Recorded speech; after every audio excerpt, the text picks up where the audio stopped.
I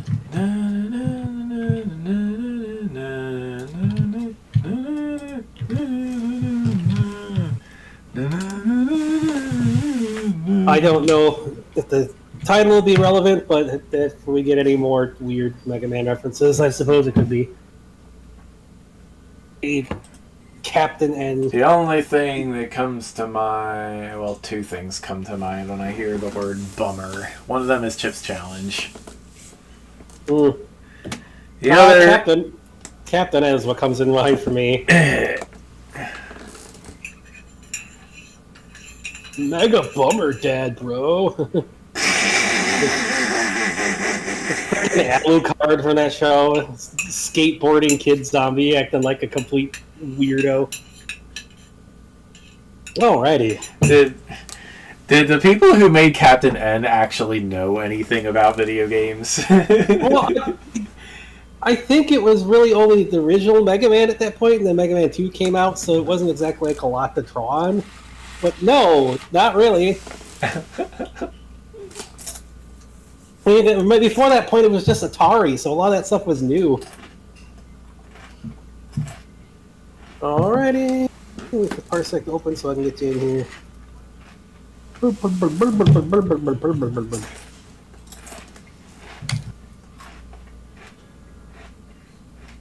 Okay.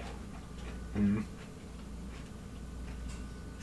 Why did that get set off when I hit a button on my controller? I hope that's not going to keep doing that. Mm-hmm. Oh no, our table sound forward thing went off when I hit one of the buttons on the PS4 controller. Oh, no. I hope not. Yeah, can you imagine if every time you pressed a button, it was playing like a... That would actually kind of be like a funny thing, just randomly so one of the buttons sets off one of your soundboard effects. What is this? Yeah. Ad break in progress. Hey! They actually changed the ad break thing to be more visible. Incredible. No longer have the ability to pause ads, though, it looks like, which is dumb. Why would you do that? Because the advertisers complained. But you could, there's an ad break coming up, you could pause it for like 5-10 minutes, like if there's a cutscene or something going on. I don't see that option anymore. Oh, did you manage to connect? Because I clicked accept and it disappeared. Okay, here we go. Hey! You should be there now, huh? Yep. Perfect. Hey everyone, I'm Cyril Canine. I am Hoxton Son, of course. We're the Zombie Boys playing MaGMML3, and okay, we are going. Does the music seem quiet to you?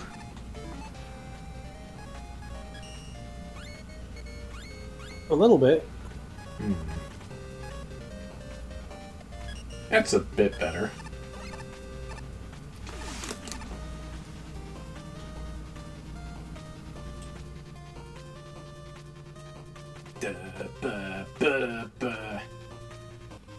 Okay, yeah, I guess that's how it's gonna be. Alright, let's, Oh. Yeah, Susie won't move unless I actually have the Parsec window highlighted. Did we finish Tier 12? I don't No, we finished at like, so. Like 40th place, didn't we? Yeah, and then we were here. Okay, yeah. Okay. Explosives Factory by Mars Genkar. Oh no. Did you know that the witch Genkar had a younger brother? Who? It's a cave story reference. Oh. Can you hear me? Listen, there's a madman somewhere in this factory, and he says he's gonna blow up the whole place. And all those explodey things he threatened by the other explodey things. Current date, November 25th, 2018.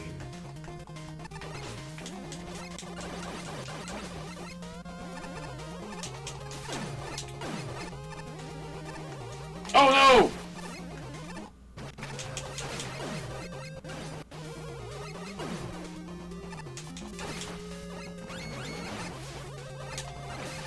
So much explosions. I'm noticing an increasing number of crates, so let's try nitrotoluene scattered throughout the factory.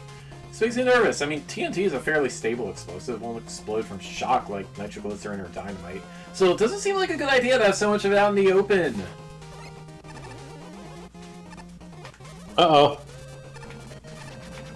Whoops.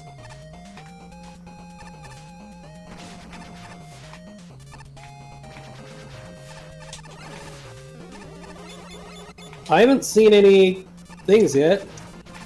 Nearby.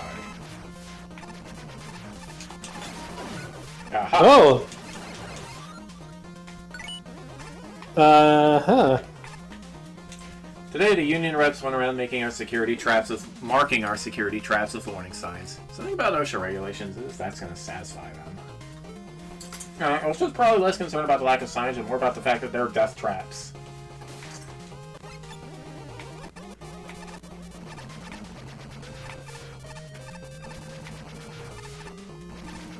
The CEO is so unreasonable. He says we have to go through all our bombs and change proximity triggers on them. I swear, if we paid attention to everything he said to do, we'd never get anything done around here.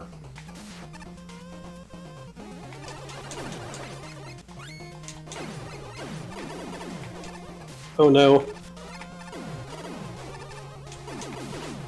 Whoa, it's a good thing we have less knockback. Another day, another death trap. This one, me and several workers were told to dig a wide hole as deep as we could. He's like this, working on death traps is truly the pits.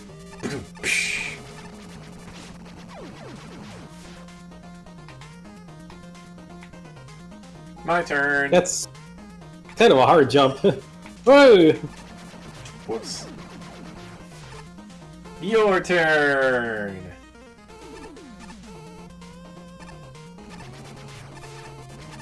There you go. That's the way to do it. Seems like a very tight jump to be able to pull off there. Yes.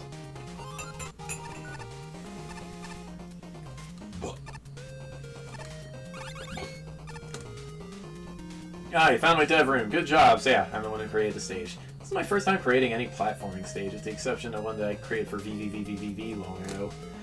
As a result, I went for a relatively modest design. Didn't seem like a good idea to overreach on my first level. The bolts? Ah, those are for you. They'll go towards something nice from the shops, I'm sure.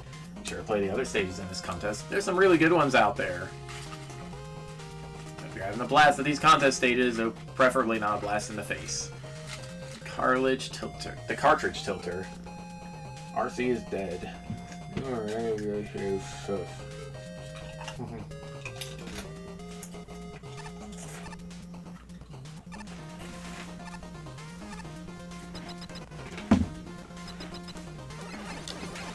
Penguin! Does a lot of damage!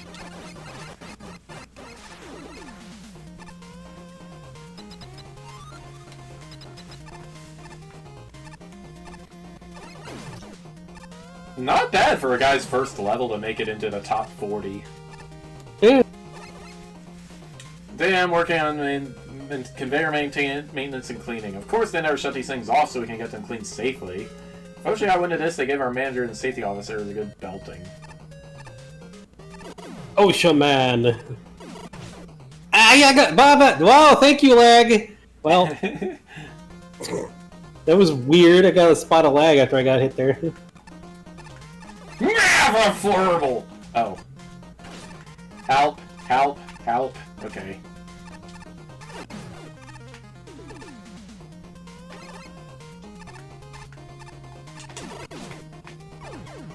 What? It's in the same spot. Yeah, for some reason it lags when you or I get hit by those things. I don't know what's up with that. That's kind of weird.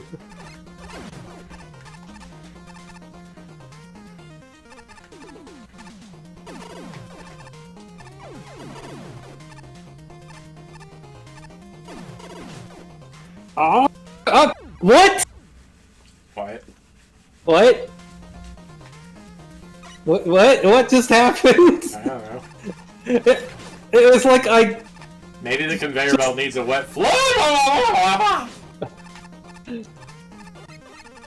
Maybe the conveyor belt needs a wet floor It sign. just like bopped me off somehow, even though I was holding left. Oh yeah! Dang it.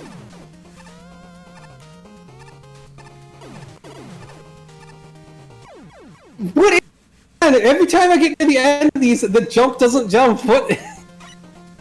The Mega Man engine needs Coyote time. Wily Coyote time. Winner!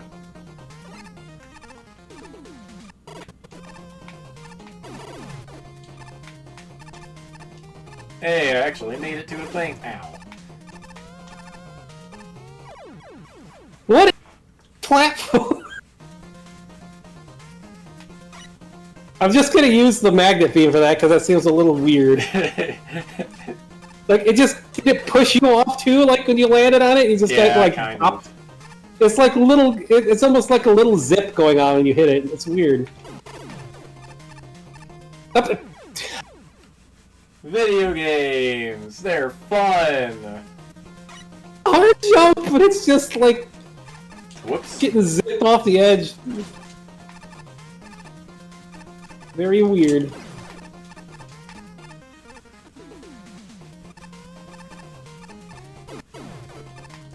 Oops.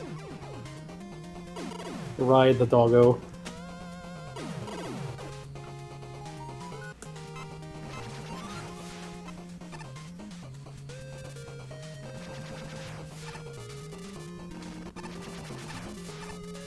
Nice!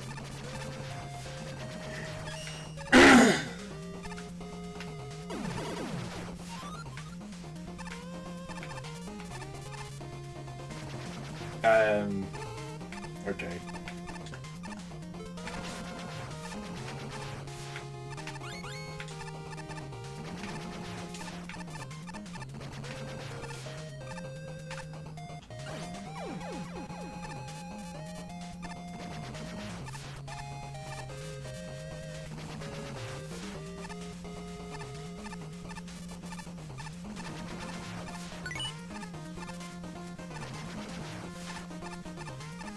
So much kaboom. Oh, these conveyors make it so hard to make these jumps. There we go. I mean, that's kind of the idea, I think.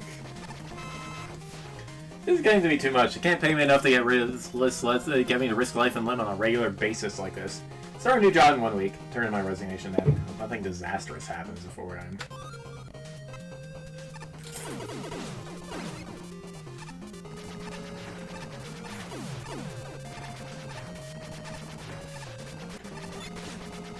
Alright. Almost. So there's the last token.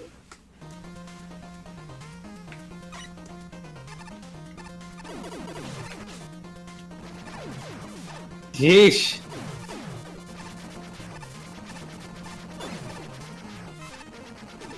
Well, Darn it! What? Energy game lag. Not maybe fail to jump. Dr. MJ. What? Hero, is that you? Sorry I couldn't meet you in person. Busy getting all the other workers evacuated. Oh, if you find any journals by the workers... Wait, what journals? I don't know what you're talking about! Danger bomb. Oh, Susie is around. Yo, dude! Welcome to the center of the Mobbing Boom Booms! Bombing? The one behind? Why? It's not Bomberman, not anymore. You now face Blue Bomberman! Bomber. You know, there's only one blue bomber. Whatever, dude. You gotta know. I'm not the Bomberman you fought before. I'm nimbler, tougher, and I got a few new tricks up my sleeve. You ready for me? Here I come!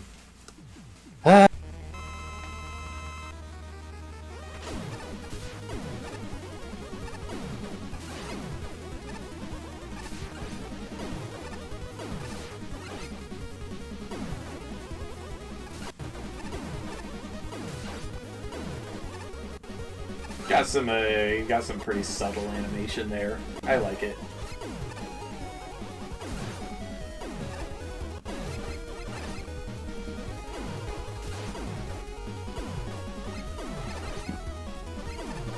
Nice! Gotcha. You know, it would help if I paused your stream. There we go.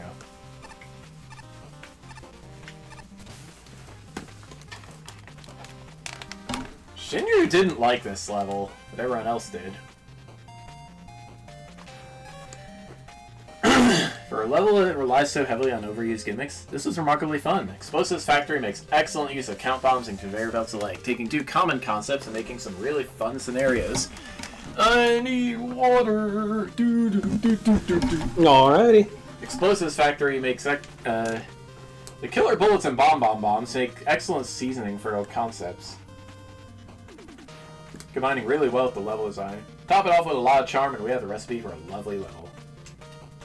Normally this would be where the butt goes, but I don't have much of a butt this time. The communications guy is amusing, but I had so much fun reading Journal Guy's rants about poor workplace conditions. While OSHA rightfully has a problem with all the death traps, I adored the fact that none of them relied on cheap shots to kill me, barring one early bomb. Every death felt like it was my fault, which is key for player enjoyment. For that matter, there are so many checkpoints here, you rarely lose much progress, and I absolutely support that. Considering how precise some of the tokens can get, these checkpoints go a long way to prevent frustration. If I were to name one big issue I had, it would be the non-respawning enemies.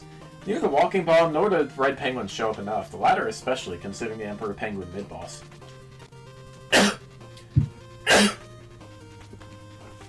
You'd think penguins would be prominent when they've got a King Mook in the level. The bosses themselves are fine, Emperor Penguin is an excellent mini-challenge, and Blue Bomberman breathed fresh air into the old Mega Man 1 bot, making the fight surprisingly frantic with his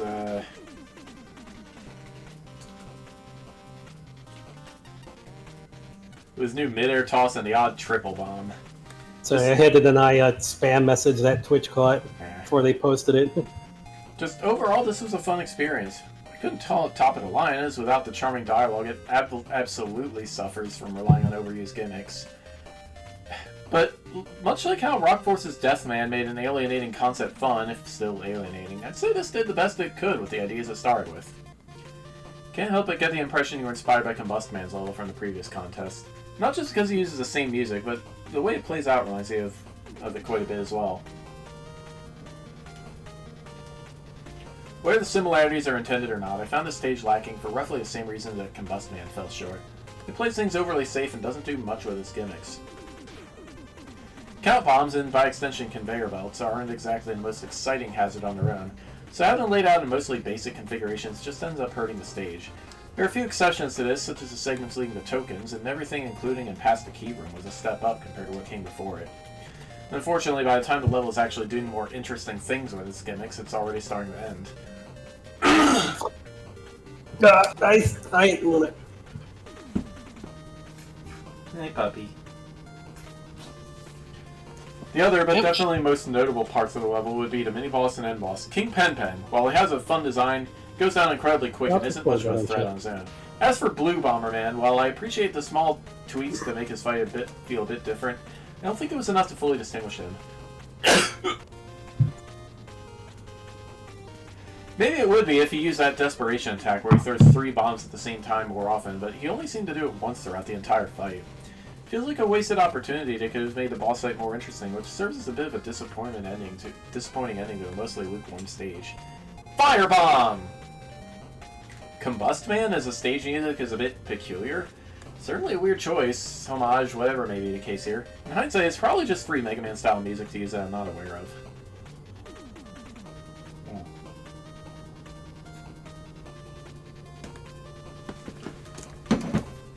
The stage consists of the Count Bombs and Mega Man 1 Pit Bombs as its gimmicks. Surprisingly, it works super well. I really like how they are used here. I'm always a fan of Count Bombs being used in more puzzle-like situations. The warning indicators of when they're going to detonate are also nice for the Mega Man 1 up and downs, which definitely helps narrow the chance of unfair deaths that they are mostly infamous for. I really like the mini-boss sprite. Behold, the Emperor Penguin of the Bombade Kingdom!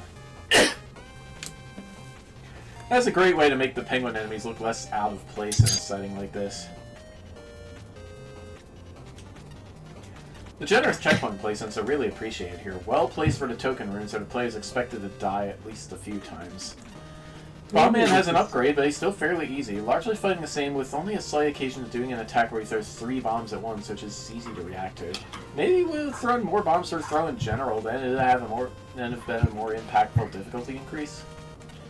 Like a tasty multi-layered dessert, this level is a stack of individually good things, harmonizing to form something nuanced and delicious. It's the kind of good dessert I could eat until I explode. It should be fine, because checkpoints are everywhere.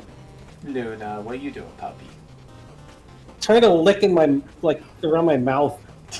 Ugh. The layers I am covered in slobber. follows. Fun, well-developed story that caters to my sense of humor. Clean, appealing graphics that seamlessly smash together different tile sets and add some lovely new sprites. Fitting, enjoyable soundtrack, the Mega Man 1 boss dialogue vamp is a nice touch. Focused assortment of enemies and gimmicks that work well together. Challenges whose mild puzzle elements and sense of purpose outweigh my usual preference for less conventional count bomb and conveyor setups. Buttery smooth learning curve. Thoughtful difficulty progression, graduating from lava to spikes to pits. Awesome. Some tricky tokens that allow special weapon intervention but encourage the honest way. Clear consideration for the player, from properly labeled pits to plentiful power-ups. Varied architecture and sensible layout. I greatly appreciate seeing spikes below bottomless pits.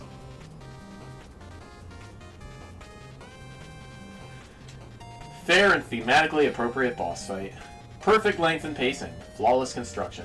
Like a food simile describing a level about ordnance.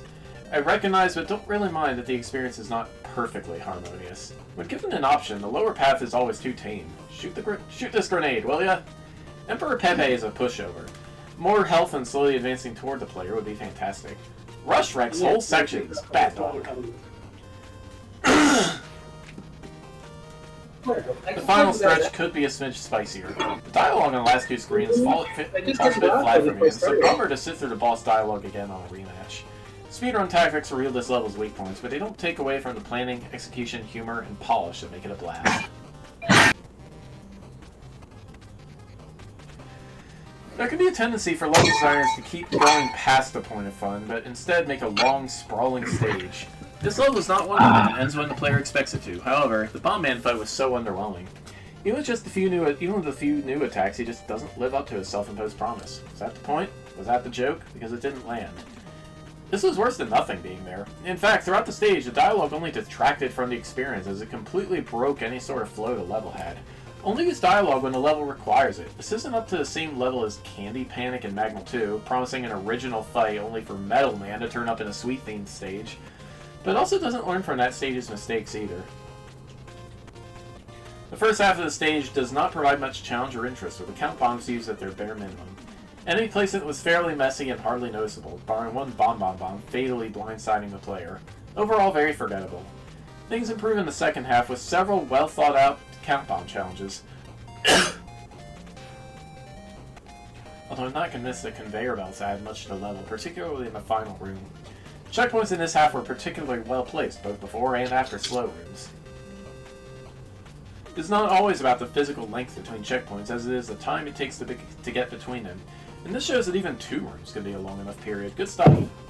The tokens overall were good, and the checkpoints in the side rooms were appreciated. These were somewhat hard challenges. There was never any frustration. The mini-boss was simple but fun. It should really have been the boss of the stage as well, in place of the unchanged Bomb Man. I hate to mention it again, but Bomb Man really was a low point of the stage. Creating a more interesting room for your mini-boss would have been a much nicer experience to end the level with. Overall, it's a pretty promising start to stage design.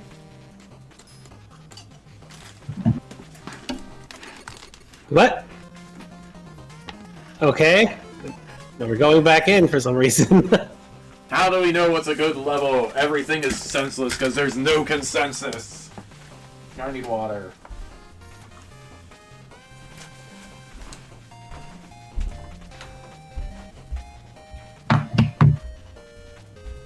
We'll just to get water. We'll just wait the Bastion showing the beans, I guess. I need to wait for Mishka to get back inside, anyways. Luna. Mishka's in here. Luna's outside.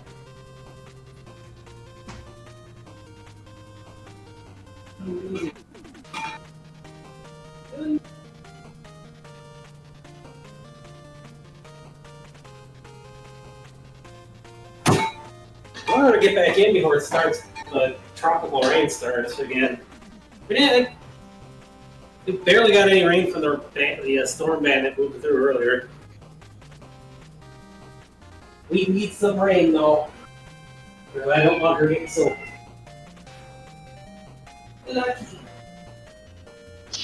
Yeah.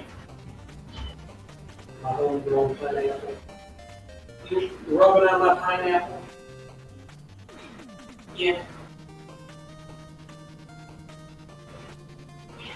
Here.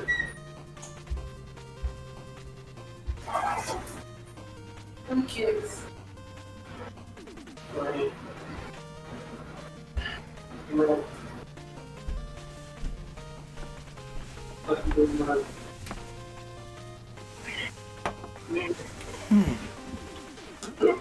Okay. Sometimes she likes to stay out there for like an hour when I'm trying to sleep, of course. Alrighty. Alrighty. So hoping Ludo would want back in by now, but Luna, she's a puppy. An entry over there, explosives factory based on a true story work. Place got shut down.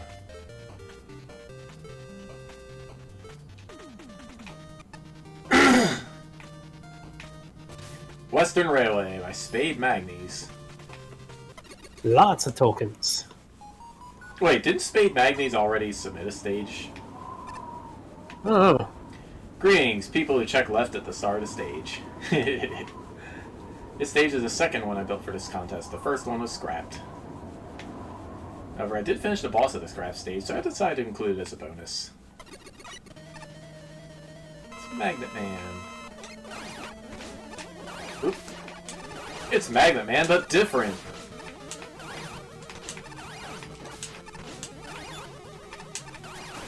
Whoa! Okay, Well, we got a token.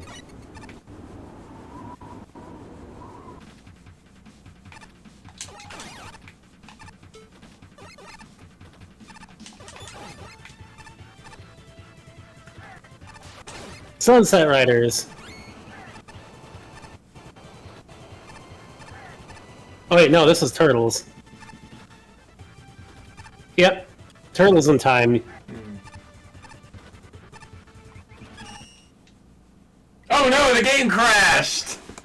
Oh, jeez. The Sandstorm thing while co-op is still causing crashes. Okay, well, I guess you're doing this one solo then. I guess. It seems to be when you spawn in and there's Sandstorm stuff going on.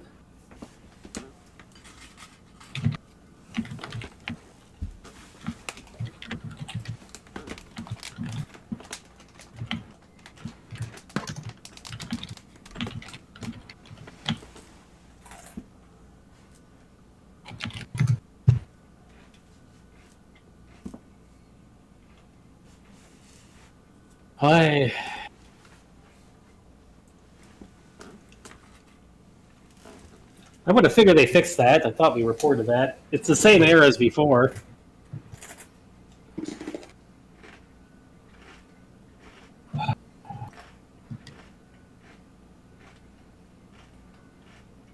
Question is, how in the world are we going to, am I just going to have to start it single player at first? Maybe. Because I don't know if there's a way for you to die in the beginning there. I let Magnet Man kill me. If we have to redo Magnet Man, yeah, I guess. Probably will. Alright. Let me in, please. Okay. That's a pretty bad, like, crash. Oh, we still have the token.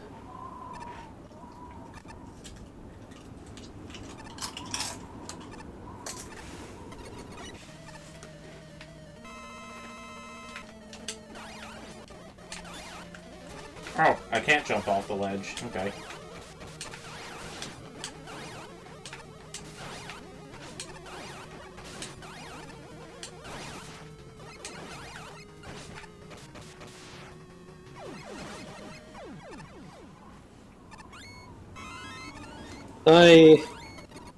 Hopefully the sandstorm effect isn't for the entire level.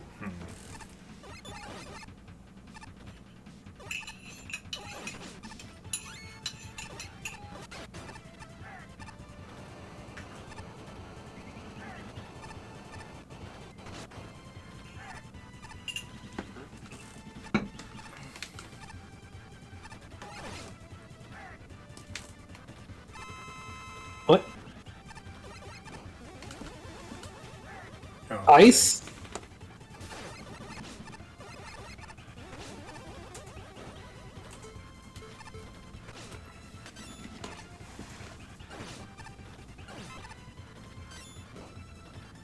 This thing does a lot of frickin' damage.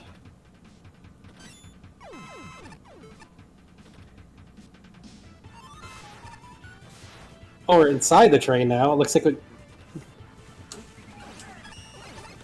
Hi.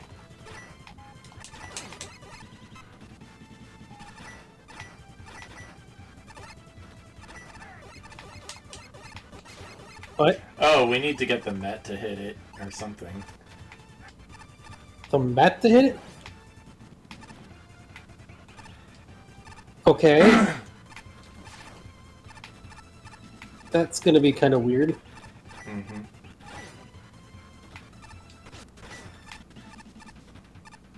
How are we supposed to do that? I don't see how we're supposed to, like, I really have do no that. idea. This doesn't seem like it's something that's easy to... I guess you can do it from here, like, just setting it up like that, but... I don't see how you do this without getting, like, damaged. That is a very weird token.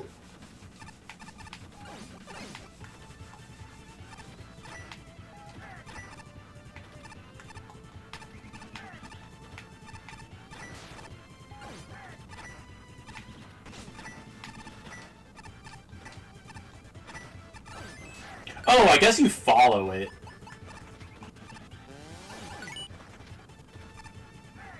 Kind of a pain to do that, but... Huh.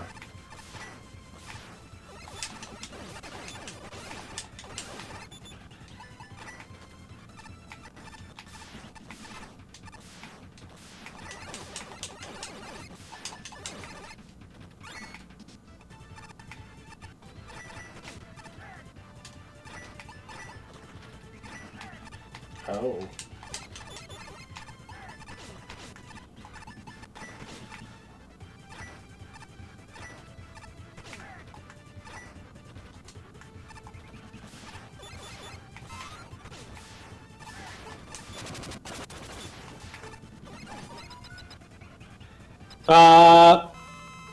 We gotta restart from the checkpoint.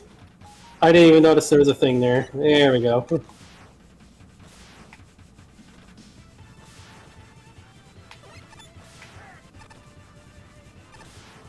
I guess get on the other side there.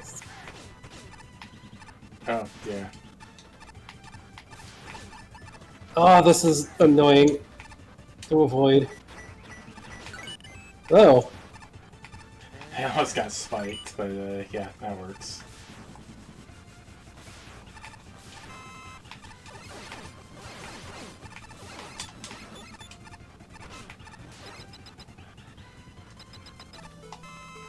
bubbles.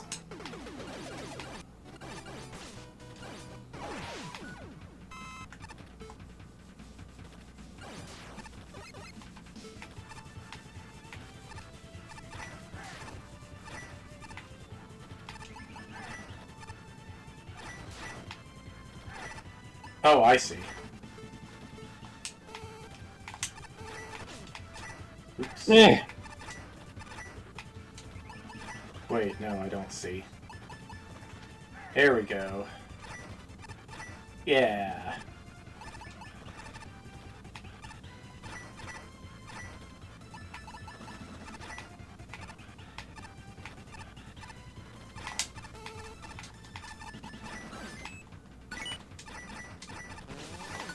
Ow. That was fun.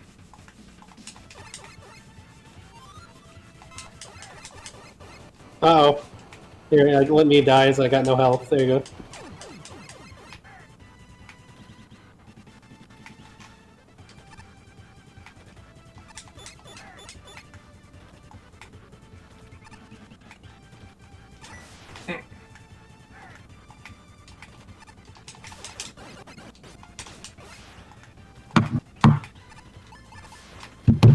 Oof, some of this is a little rough.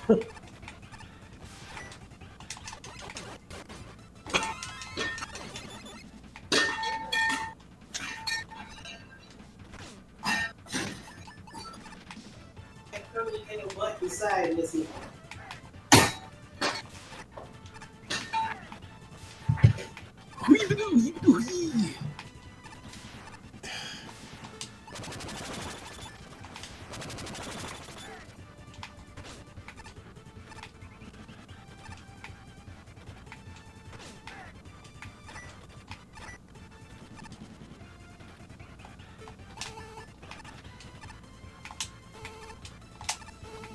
What the heck?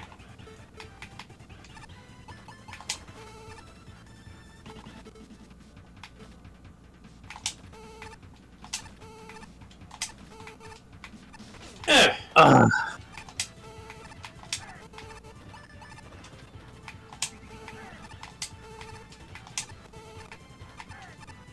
This stage is lagging too much. I can't do anything.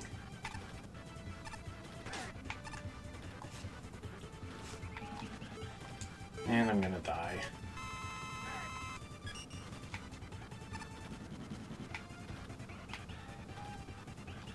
Well, there's no sandstorm effect here, at least. Jeez.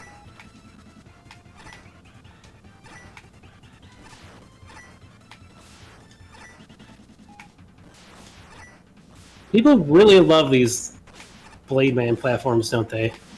Yeah.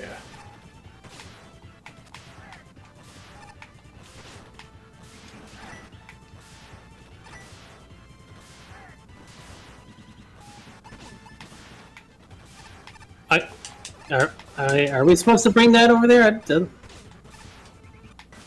Oh. Yes.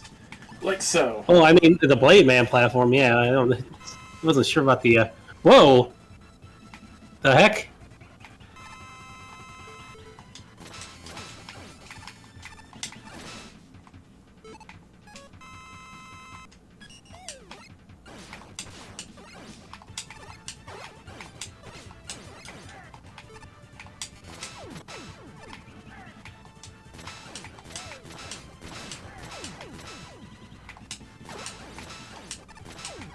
Whew.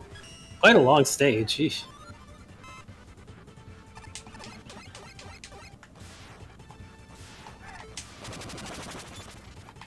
Oh.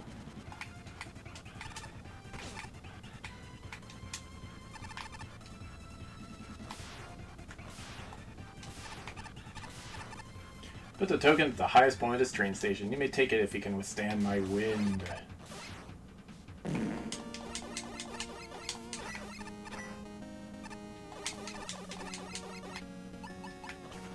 Well, one of us stands.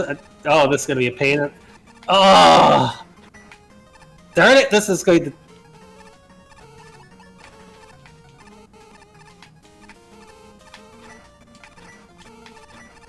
The rules I have mega payment. That would be a royal pain in the butt otherwise. Ah! I can't get health. I get that health.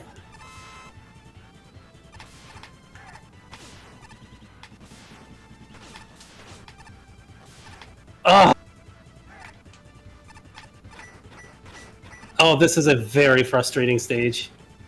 Oh, man.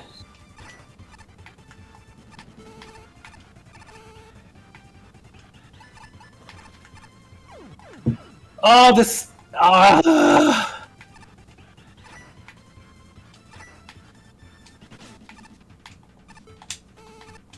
It's another one of these stages where it makes me wonder how it got so high up, but whatever.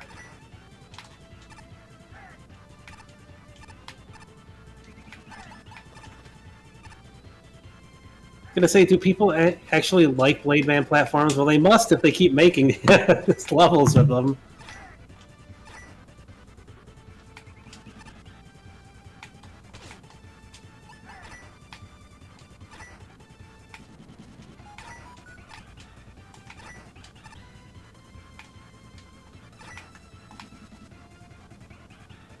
Something up there.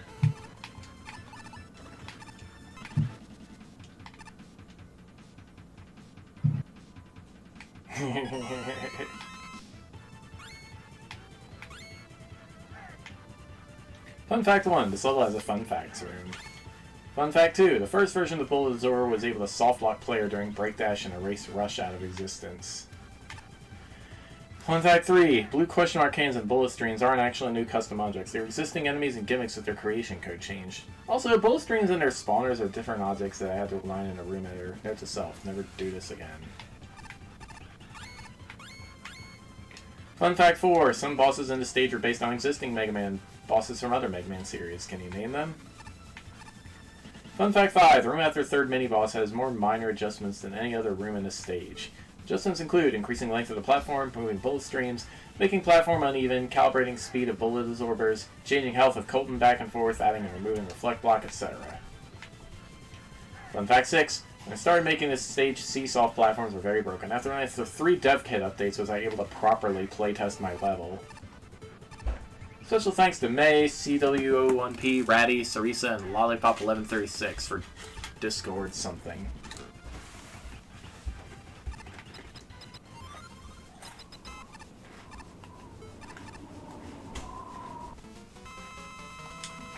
Why is it a dual boss fight?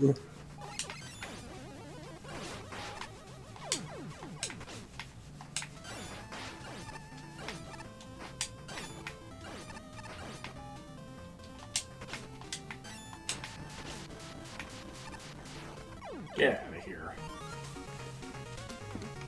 Well, at least they shared help, I guess? Mm-hmm.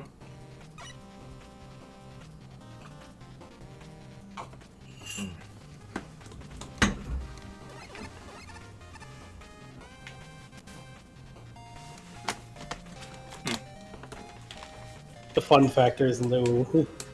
Cowboys, trains, and more? Yeah. Yeah, this feels like a Western Railway. Gotta give props for aesthetic theme. It does an excellent job capturing the feel it's going for. And it doesn't rely on super fancy graphics to do it. The other thing this does well is the implementation of its assets. Colton and Bombier make excellent enemies in the latter half, although that Colton before the second mid-boss is a huge hassle. But really, it's the seesaws there to highlight. They work extremely well with the bullet walls, on top of getting exactly the sort of challenge variety and difficulty curve that makes a balanced level. Yeah, right.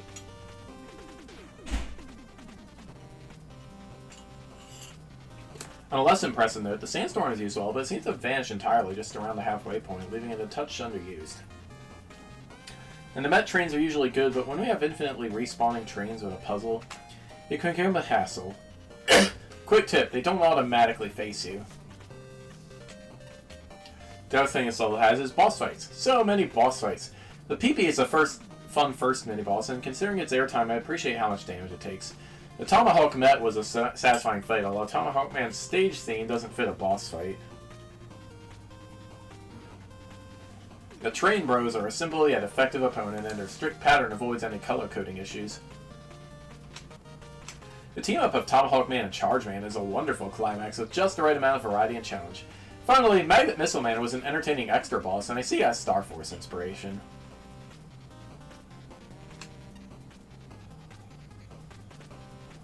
As a whole, this is excellent. Maybe a bit too precise in some spots, but it's otherwise pretty fun. The only other hiccups are with tokens. Magnet Missile Man is great, and I really enjoyed a puzzle spin on the stage's concepts, but the Windman token was easily the least amount of fun I had in the entire level.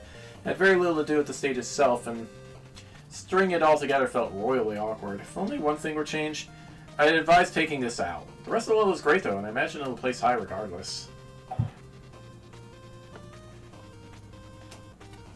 This is a level that admittedly I wasn't too sure about at first. I liked some of the ideas on display here, but the execution on them definitely could have used more polish. One of the most glaring issues of this stage is the number of mini-bosses. I'll commend you for making each of them feel unique. And they're generally easy enough to learn your first time through, but it doesn't exactly distract from the sheer amount of them. It gets to the point where it feels like they're just there to extend the stage's runtime. It's kind of a shame then, since some of them, mainly the edited Magnet Man, are genuinely pretty fun to fight. As I said, there are just way too many of them crammed into this one stage. As for the platforming segments, I found they range from mostly fine to somewhat disorienting. I put the blame for this squarely on the graphics for the bullet spawners and the hazard blockers. Something about them just looks wrong, especially in the case of the blockers. I personally would have picked something that stood out a little better against the tiles and backgrounds. It's unfortunate since the level does a lot more with the Blade Man seesaw gimmick than most other stages would. I honestly go as far as to argue that this is the most creative use of said gimmick in the whole contest.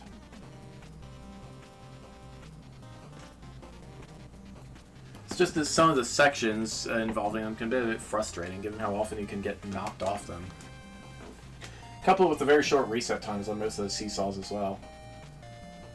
As for anything else to note, the tokens in this stage are mostly fine, with the exception of the last one. While it's definitely possible to get it without weapons, the Windman token can be so annoying that I honestly don't think it's worth doing the intended way. Thankfully, the stage ends on a slightly higher note with the end boss, or rather, bosses. The Tomahawk and Chargeman duo fight takes a bit of time to get used to, but once you get the hang of their attacks and know how to space them, it becomes a really entertaining fight. I'd say it's definitely the best showcase of a duo fight in all these entries. That said, I wish I could enjoy the stage as much as I did the end bosses. There's some solid ideas here, but in its current state, I found most of this level more disorienting than anything. And in some parts, such as with the Windman token, just downright frustrating. It's high noon! I like the concept here, the bullet dispenser and the shot absorbing thingies. But man, the timing required for some of these maneuvers can get pretty precise and unforgiving. It definitely didn't dampen my overall enjoyment for this stage. Don't get me wrong, they're well utilized in creative ways. Definitely give the stage a very unique identity. Maybe if the bullets weren't fired as frequently as they are, it wouldn't feel as restrictive in the way you have to fit through narrow gaps between the barrages. The token rooms are also very finicky to tackle, all allowing to deal with the seesaw platforms, using some of the most ambitious but also very unfriendly ways. Such as escorting an enemy with them while it keeps bumping on you and shooting you, requiring you to jump at them while it's retracting, otherwise redoing a whole puzzle. Strict time requirement of jumping back and forth with the platform while having to do tricky jumps, and dodging bullets with timing, you get the idea. Loud ambient wind in contrast to the actual stage music, which is very quiet. Audio mixing. I enjoy the music choice at least, very energetic and catchy. The bosses are pretty neat and creative too, if not a bit punishing on the damage side. At least the checkpoints are plentiful in this, especially the end boss with Chargeman and Tomahawk Man teaming up. Definitely a fun take on boss fights. I want so badly to love this level. The concept, theming, soundtrack, gameplay focus, and challenge ideas are so very good. But the execution is so very messy. I can forgive any minor oversights and oddities, e.g. collision object quibbles with the MaGMML path, an exploit where you can save keys for later, tornado blow piercing a train mini-boss's shield. The main issue is clarity.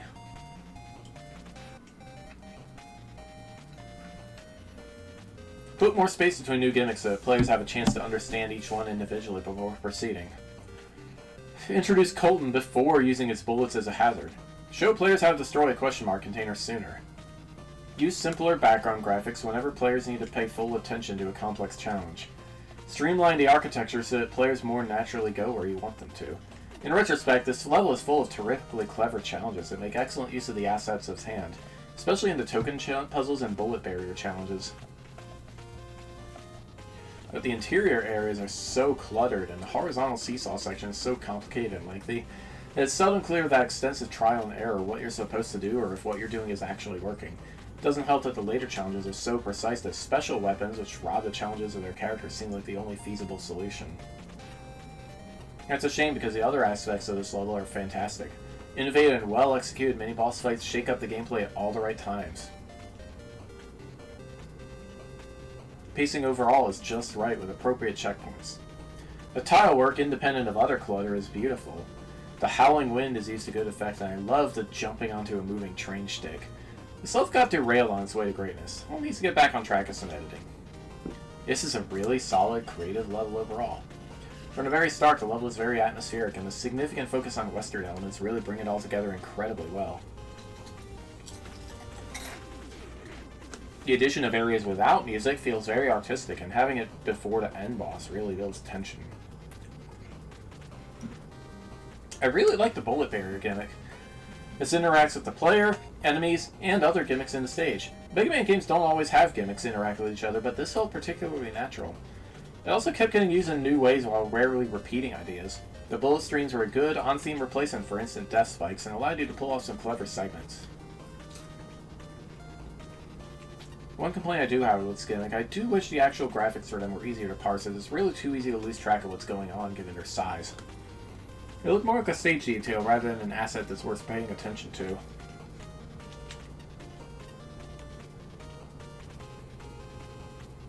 On that note, I'd say overall graphically it was well put together, but there were a couple of rooms where the background was too busy to properly understand what was going on. Particularly the first time you see the seesaw and shield. The seesaw was probably used to the best of its ability, but it is a naturally awkward gimmick, especially when used with enemies and timed puzzles. You often have to tank damage to complete puzzles within a reasonable time frame. Each token puzzle was, in theory, a very nice idea, but they often felt a bit messy to pull off. The one exception was Windman. Since he did not deal damage, you had complete control over movement rather than dealing with hit stun. I liked every boss, but I think you could have dropped one of the first two, probably the bird. It felt unnecessary to have quite so many of them. That said, they were all pretty good, especially as every boss in the stage had such good tells prior to attacks. My initial impression of the final boss was that it was quite chaotic, but on the second playthrough it clicked and became a very satisfying conclusion. MaGMML3 exists and is fun, but he doesn't help contribute to the sheer numbers game, really. Despite a few messy segments, this is a really well put together level, and I would like to see what you do next. Additional 2022 comment. Holy crap. Okay, yeah, you're going places, mate. Ooh. Okay.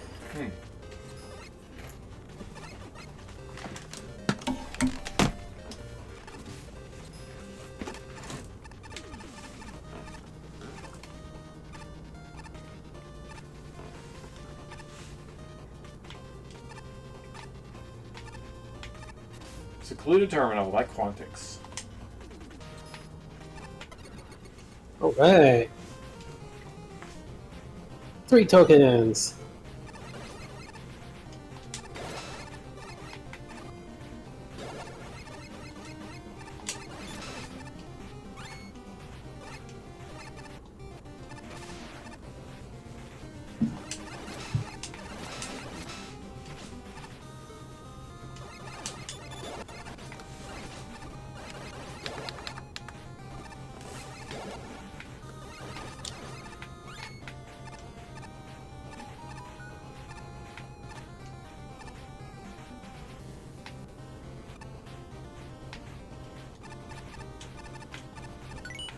Woohoo!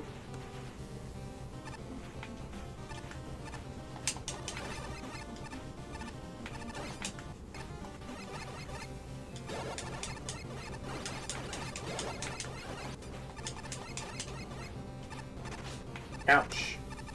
Ugh, that is a very high damage laser. It's better than instant death, I guess. Yeah.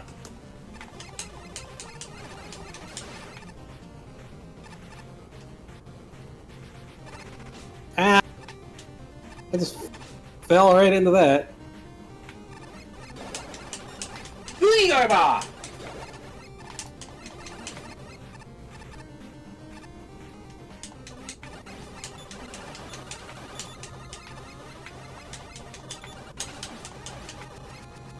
Yay.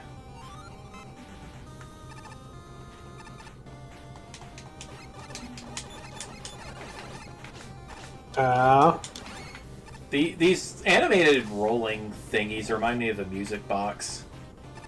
Yeah.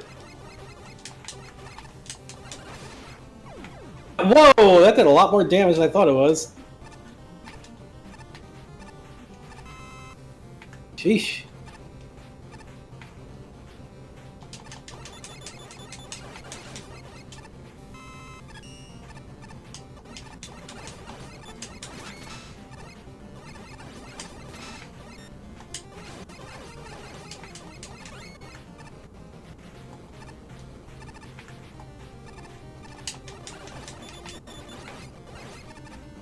No, Wababi!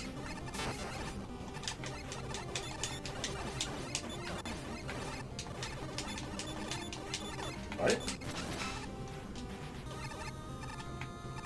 Whoops. That way, huh? So it seems.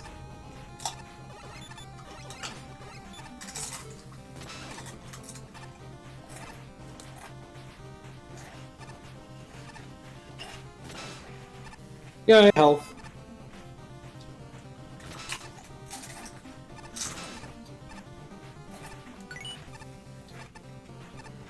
Thunder and lightning, very, very frightening. Boom. Okay. Oh, there's just thunder and lightning going on outside. Must be another rain band trying to move through. Debbie! Get out of my way, you gnome-looking thing.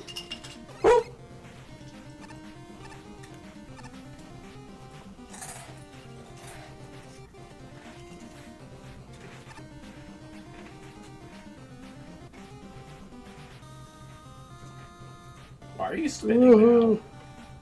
Oh.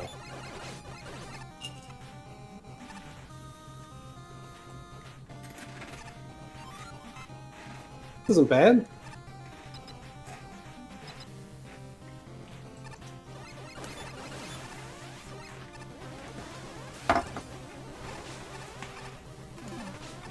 Uh-oh. Yeah, trying to get out of there is once you fall down is not easy.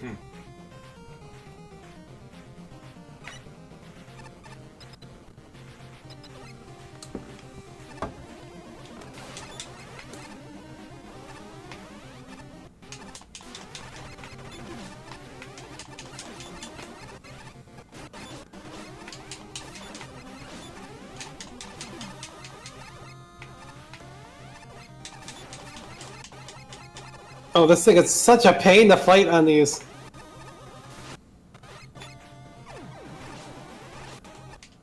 Oh, that is a pain in the butt. Oh no, there's no checkpoint after it. Put up the bubble? What the heck? That's weird.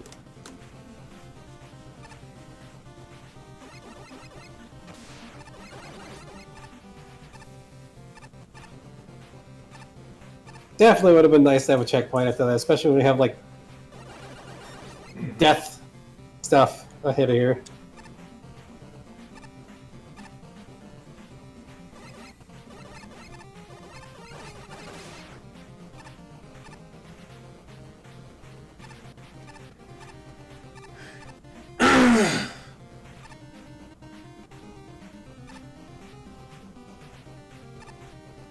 Wow, that was Oh. close.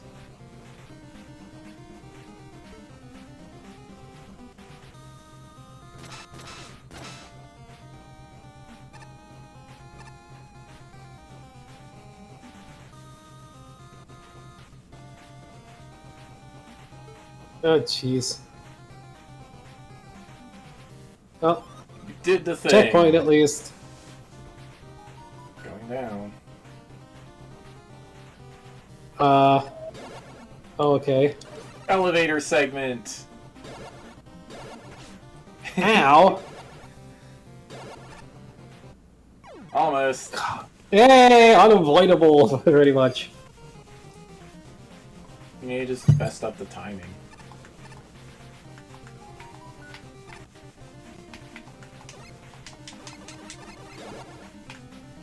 Now, if they appear higher up, that's fine, but they kind of appear right on top of you, almost. Okay. What? Huh? I guess multiplayer screwed them up, so... Okay. What the heck? What? The platform duplicated.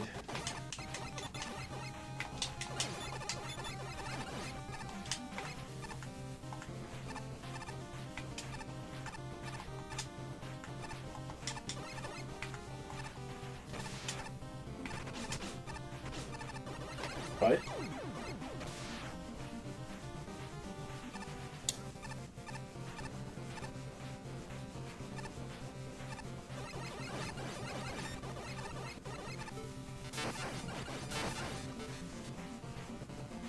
Gnome dudes.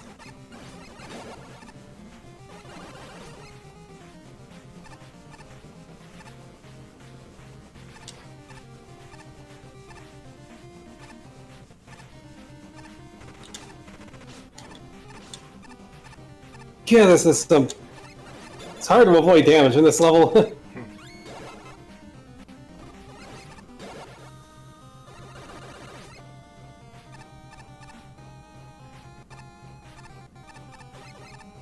Oh, can we get rid of the gnome dude, please?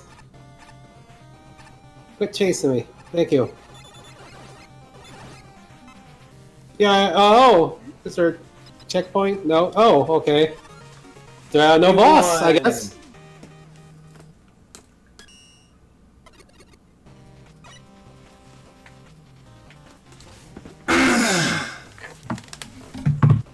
Pretty good scores all around. Flashman and Ace liked it. Huh, heavy Game Boy vibes here. An interesting decision. I rather like the enemy set here. It's more unique, eschewing many of the typical opponents for Game Boy enemies like Berry and Boostin. That works at Lil's advantage. Giving it unique setup I don't always come across, and with sections like the token rooms, Secluded Terminal definitely put these enemies to work. As for the gimmicks, I appreciate the use of the challenge from the future girders. They're such a simple yet highly elegant concept, and they provide just enough variety that the level rarely repeats challenges despite its length. And a lot of what's presented here is genuinely unique. Unfortunately, the length is one of the play's biggest issues. This is a rather long level, and the variety I mentioned still isn't enough to sustain it. The gameplay isn't bad. While some challenges can get a little awkward, such as the second mini-boss or accessing the final token, the only outright design problem is that there's not enough checkpoints. However, the vast majority runs together in my head, and not enough individual moments stand out. The visual design is a big part of this. It has no issues from a functional perspective, but the whole metallic design feels sterile, and it bogs down the level. If the space station visuals are a core component, perhaps I'd suggest a few more outside sections. That would offer a bit more visual variety. Also, a boss door with no boss. That was the anti-climax, though. Thankfully, the final stretch before was good enough to end the level anyway. Still, this place was fun enough. It might not stick in my head well, and it certainly overstated itself a bit, but I can't say it was a bad level either. A respectable job, I'd say. I'm not sure why, but I get the feeling you like some of the lesser-known Mega Man enemies and gimmicks. Jokes aside, this was a pretty decent stage. It certainly tries to do all it can with the Dungan Min platforms, utilizing them in ways that almost always keep the player on their toes.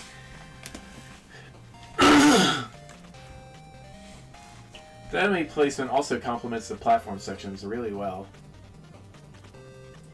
as they always feel like a decent enough threat without feeling too overwhelming, barring one major exception that I'll get to shortly. AC channel points. Yay. Why is this so far behind? The Man. only real downside to all this is that some of the segments start to feel a bit repetitive after a while, or at the very least feel like there definitely isn't.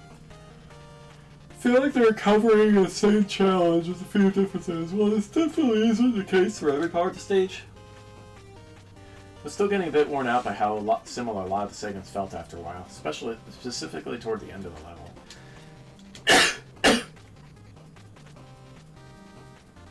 Aside from that, the only other major issue I have here is the second mini-boss. Simply put, Thongon platforms really don't mesh well with the twin shooter. It turns an otherwise normal fight into a very hectic one, especially if you're doing things Buster only. I also take issue with there not being a checkpoint directly after this.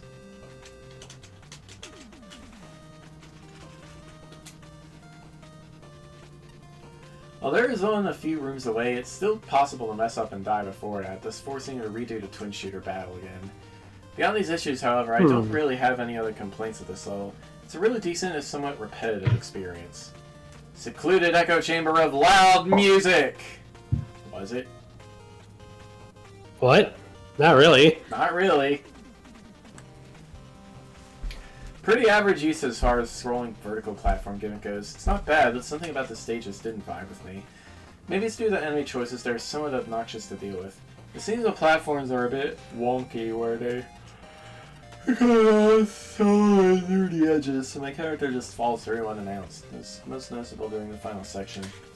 There are long stretches of insta-death hazards with no checkpoints between. The stage isn't so long that it becomes a prominent problem, but it still doesn't hurt to give the player a... Whoop. Yeah, what was that? That's why I was just wondering what the heck it was. The keyboard. I don't know what that is. Something weird. Like, both my monitors turned off for a second there. The heck? What in the world did you do? I have no idea. I was just mashing letter keys. Whoops! Well, I know what I did there. I like the third The stage isn't so long that it becomes a prominent problem, but it still doesn't hurt to give the player a little mercy. I like the third token design where you avoid the stomper enemies while the platforms carry you up. That was a pretty neat interaction between the stage gimmick and enemy. The animation in the tile sets is pretty fine looking. It makes the stage look pretty lively and mechanical. Just wish the music wasn't so loud. Somewhat, disappointing. There's no boss, but the stage is already difficult as it is. Could say it's its own boss, I suppose. This level is a little slow to start, but once it gets going, it's one thoughtfully crafted death trap after another. Creativity abounds, with a core group of assets being used to their fullest potential in marvelously fresh and challenging ways. Girder timing and object placement are impeccable, and there's always ample opportunity to assess the situation before proceeding. The music, though slightly abrasive to me, sets an appropriate pace for the gameplay. The tile work is polished and appealing, but there's a bit of visual clutter with all the moving parts. Show you the depths of the platforms as they travel behind floors and ceilings. No, Don, what are you doing? You puppy. I have quibbles about a handful of screens, like how TAMP interferes with the laser introduction, how the entrance to the excellent third token room should be a bit more suspicious, and how the second mini-boss room is problematic depending on how you enter and exit. But overall, the design is tight. I celebrate the tricky challenges. Dropping down a shaft after the girder has passed, racing across a line of girders headed toward a laser, and hopping across multiple girder streams with lasers on top and bottom. On the first playthrough, favoring the Buster, I was right to declare this one of my favorite levels in a contest. But on a replay, favoring special weapons, I began to see some flaws. It turns out that Laser Trident, Ice Wall, and Rush Jet negate the difficulty entirely. No longer focused on the richness of the challenges, I noticed just how long the level is, how far apart the checkpoints are, and how scarce power-ups are. An unfortunate trifecta that would have ruined a lesser level. Happily, this is a good level. Good enough that it doesn't even need a boss because the final stretch is as satisfying as a boss fight. That's a difficult feat. If you want to know how much the loss of a single element in a stage can affect the final level, this is a good example. In this case, missing a single checkpoint has knocked the score of the level down from high 80s to what I gave it in the end. After the second encounter with the mini-boss, there needed to be a checkpoint. It is a difficult boss encounter, with a difficult segment after it that is heavy with instant death. We didn't appreciate having to fight the mid-boss 4 times. That being said, for what few basic assets the level uses, it uses brilliantly. Every challenge... What?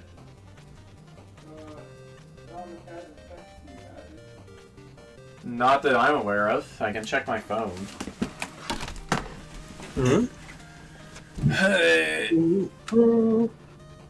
He has not.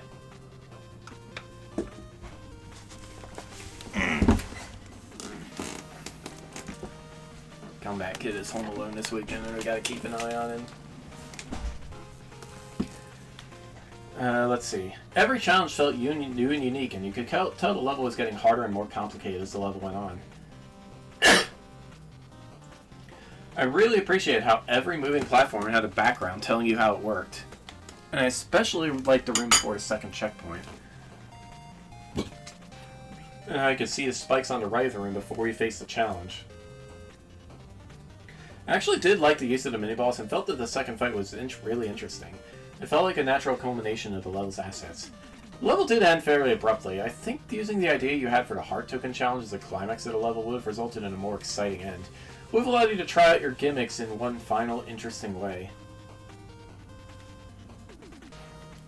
Still, this was a great level. Well done.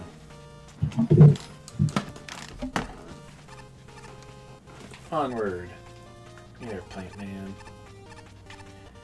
It was rated R by Truffled Toad. Oh no. A pirate level. Thanks to Valve for the art of Treasure Man and Mimetics. Thanks to NEOH for programming Treasure Man's boss fight with sick rogue technology.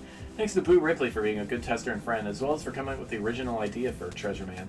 Thanks to Snow and Pyro for giving me tips that I would have otherwise missed, and thanks to Art for helping with the top set palette. Also, thanks to testers in the MaGMML3 Discord, including Quinton, Zealdac, C-Sketch, Tokyo, L99 Dark Mage, Ratty, The Only Epic Man, Sarisa, Fabian, and many others who helped test their level. Hope you enjoyed playing through my level, everyone.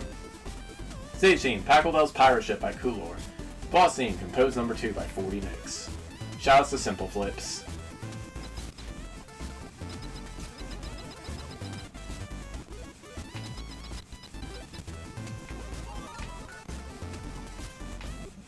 Okay. Okay. When you die, your voice gets added to a sitcom laugh track. Oh, okay.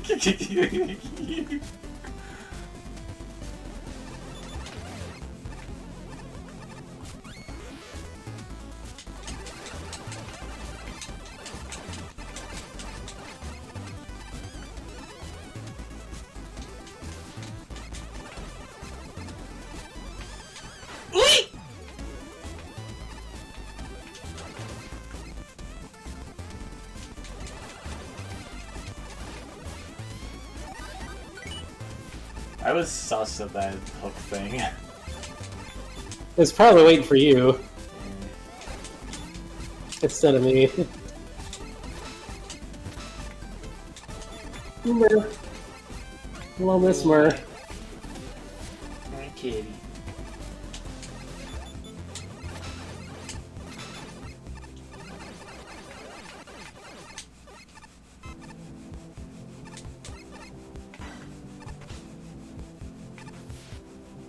Bye.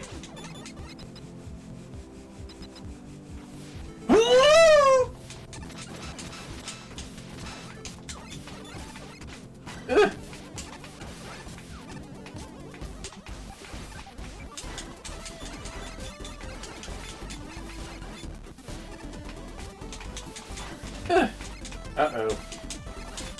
Uh-oh. Oh no! Right before the checkpoint, too. And that puts us all the way back at the beginning.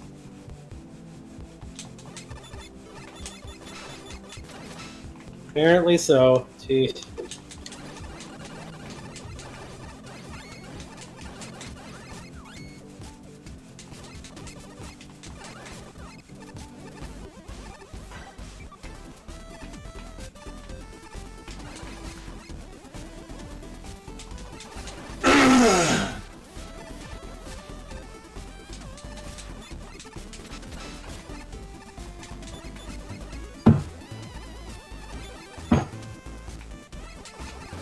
Oh, what do you got?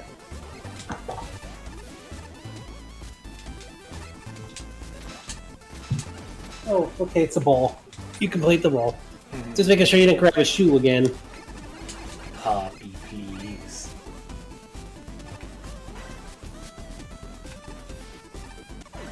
Okay, your turn against the mini-boss.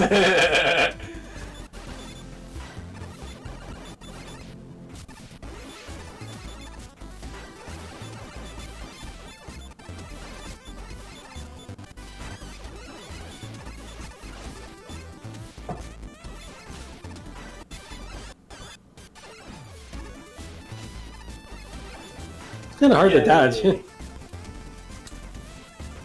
Ah! Hi, Eddie.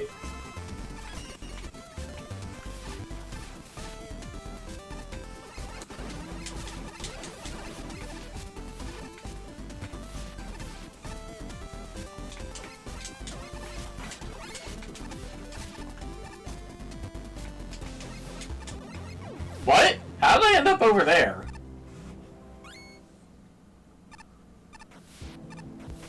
Ah! That is a terrible enemy placement. Jeez. Oh, this is gonna be a pain in the butt. It was pushing. It was like actively pushing me backwards from the platform.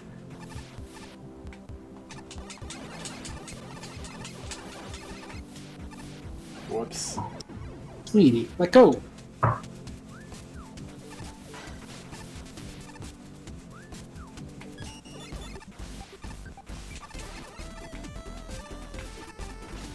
Oh no! Ah. Whoops. Bad timing. Yeah. Go, go, go, go, go! No! At least you don't have to get it again.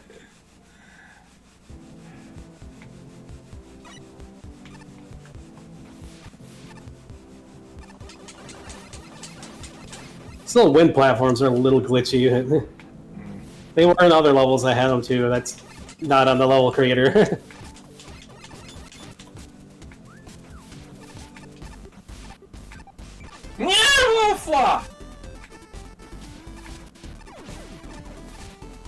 Very rude submarine.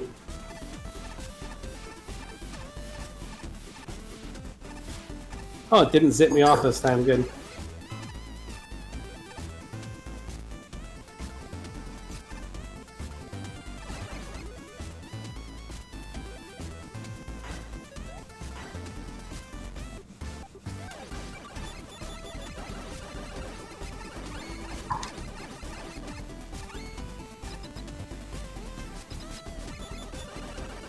Double octopus!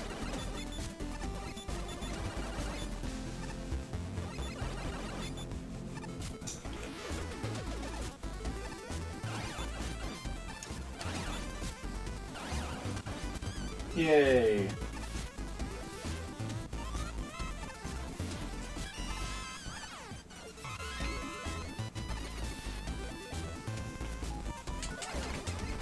What? Where? Oh, upward? Ah! Ah! Yeah, upward. Oh! Annoying enemy placement.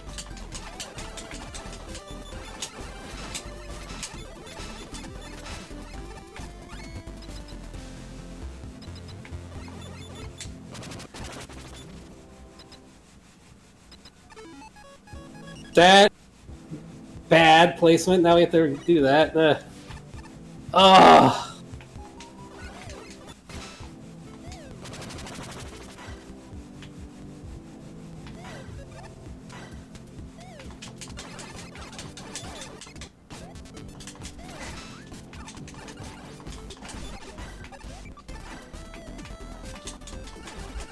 That is extremely annoying.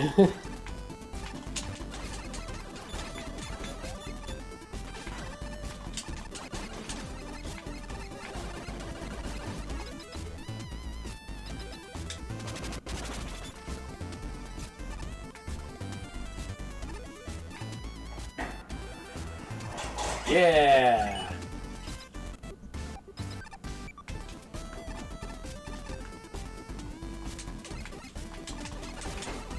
Ow.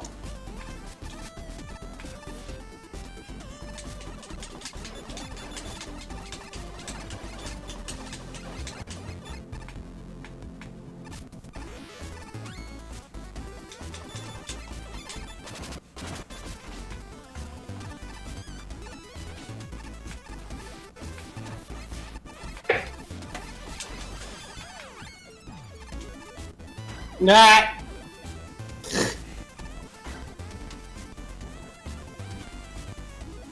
Let go, please, sweetie.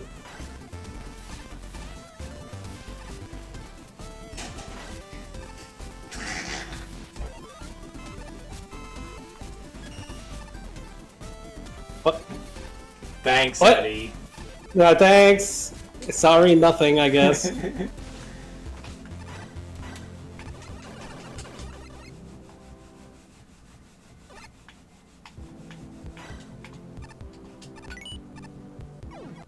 Really? It has a bigger hitbox than it appears. Oop, I got hooked.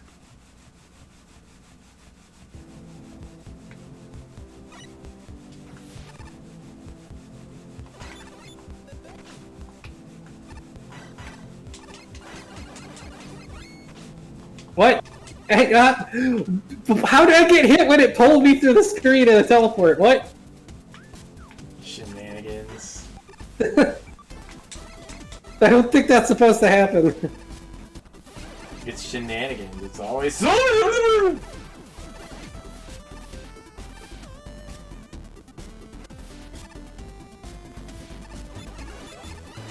me of the first level of Kaizo.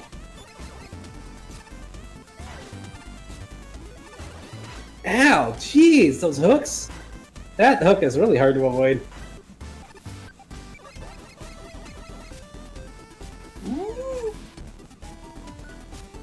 Nice! Yeah, get ye thing. Oh. You made it. 2 ways to go?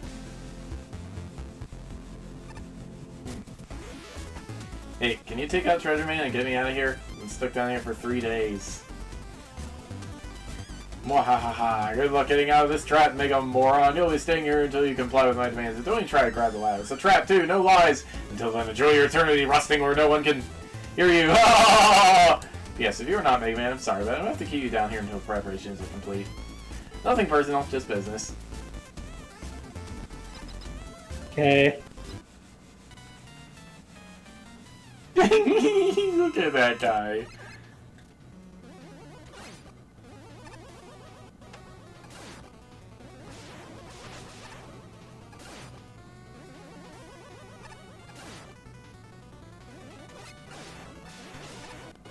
Whoa!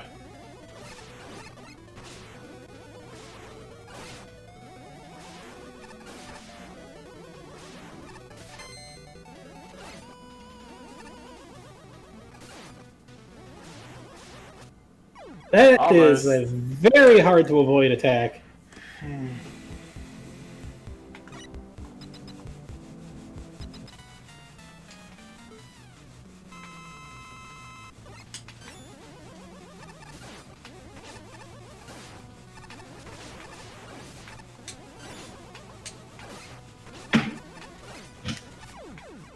Yeah, he's really weak to that. Yeah.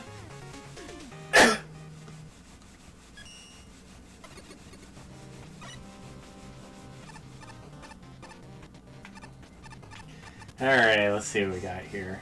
It was rated R. At first glance, this doesn't seem like much, no thanks to the drab visual design. However, beneath the unimpressive aesthetic is a pretty entertaining level. From start to finish, everything's used well, with only a few real hiccups along the way. As a bonus, it feels creative. Can't think of many levels where I'm racing a cyclone through a spike hall or riding pirate hooks over the abyss. As a whole, this was more fun than the first impressions implied. Anyways, the majority of it is solid. The mats and M422As are a highlight, and I appreciate using Submarine Flyer as a turret, though there's one screen around the middle that's remarkably frustrating if you're the type to play Buster only. The rest of them aren't used badly, but there's a few unnecessary time-wasting fevers that would have been better saved with another enemy. They're just not threatening if they can't knock you into anything. The primary gimmicks are to level strength. There's enough clever platforming to keep a player interested. Their biggest boon is their variety. The pirate hooks are dangerous obstacles, but they're also platforms you can use across spikes and pits of enemies, and the cyclones can be rising platforms, falling platforms, or something for the player to chase over an abyss. Unfortunately, the hooks have an awkwardly bulky hitbox, and the cyclones have some desync issues that make certain spots nastier than they need to be, but they're fun beyond the rough patches.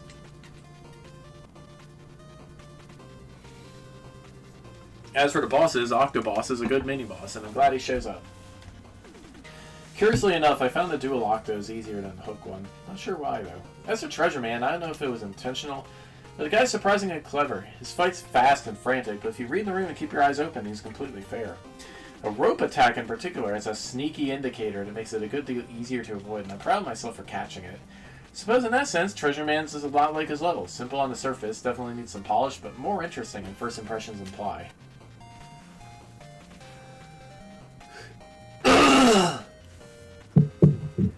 I'm a bit torn here. While I think this level is decent as a whole, there's still something about it that feels off, and I couldn't really put it into words at first. If anything, one of the level's biggest shortcomings is the aesthetics. I didn't mind the music that much, but the overall look of the stage feels a bit lacking. Everything is very stereo looking, aside from a few rooms near the start and the end. That sunset background at the beginning stands out the most to me, since it could have easily been reused throughout the level to give it some visual variety.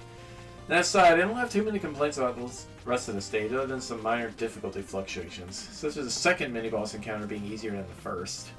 The rest of the level followed a really good difficulty curve for the most part, presenting its gimmicks and building up challenges without going overboard. The health items placed after certain segments probably contributed quite a bit to that, not to mention Eddie showing up multiple times. Although there was one part where he tossed out an enemy that immediately flew up to the ceiling and slid off screen. Oh, is that the sorry nothing, Eddie? I guess. The only time I'd argue with the station to be a hassle is the optional room leading to the fourth token. Timing your movements to get on the hook while avoiding the bubble when the mess shots can be a bit frustrating, or if you're going buster only at least.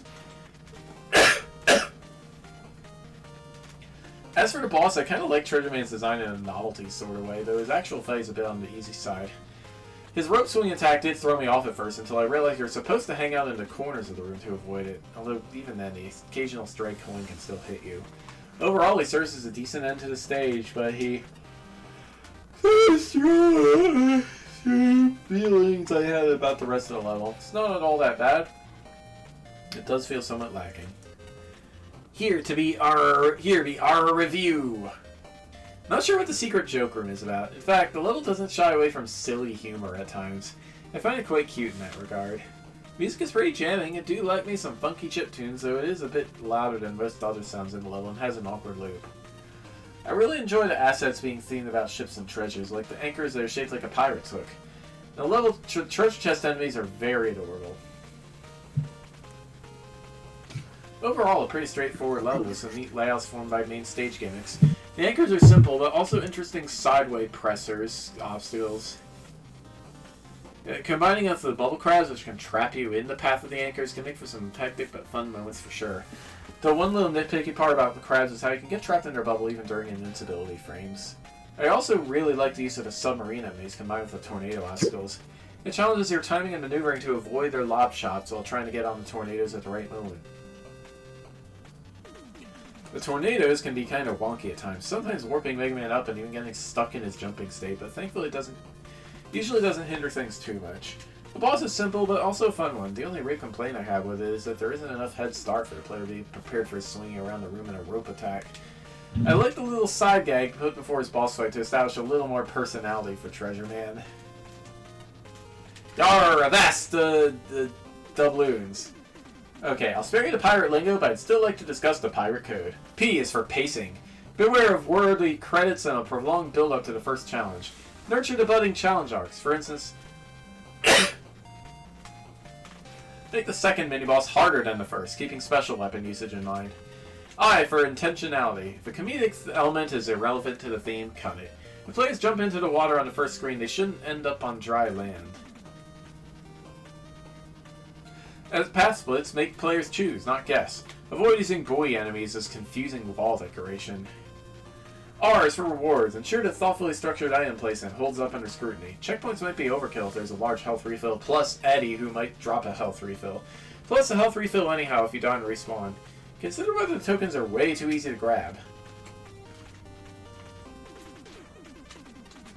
A is for attention to detail. Pat yourself on the back for introducing new concepts with palpable emphasis on learning curve, and for creating efficient nautical pirate theme.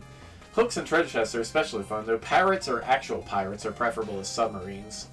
Look for tiny technical issues, e.g. hook hitbox size. Receive kudos for making water-adjacent foreground tiles a different color.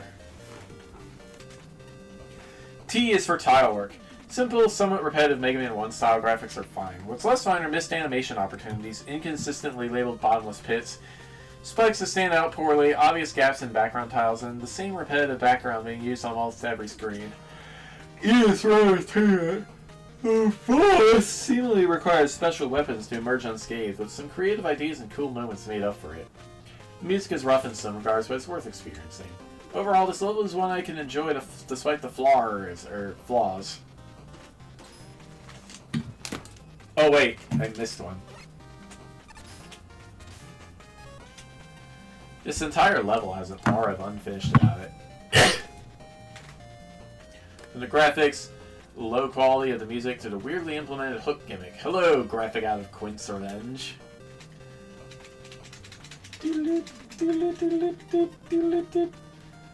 One highlight to the level is the novel ways the Kamigoro Maker tornadoes are used. The rest of the gimmicks, there's some creative setups, but not too much care put into these, I think.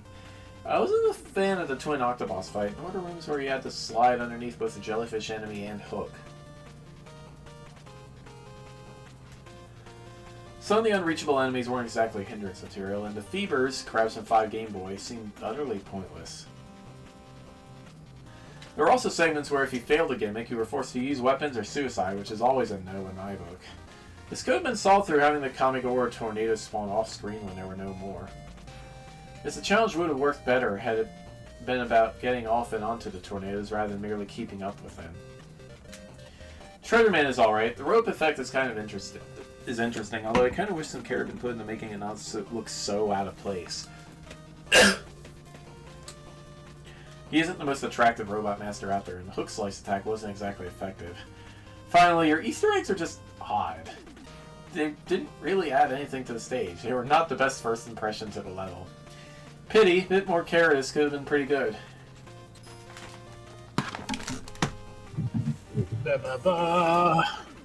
Sweetie keeps pushing things off the stuff. Sweetie kitty. Yay. The tournament. Okay then. Free hugs. Free hugs not recommended. Metal Man's Metal Factory. Oh boy. Oh man.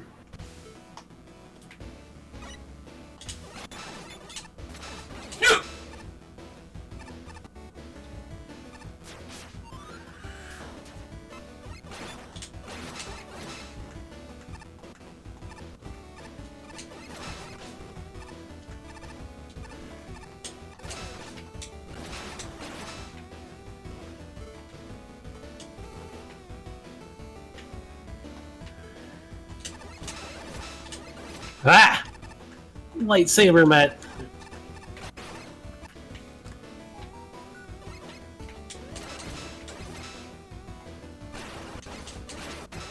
Woo!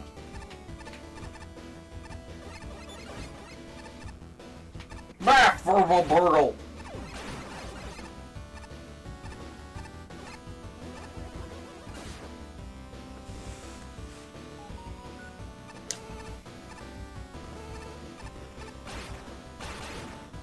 Nice shooting. Little Mets.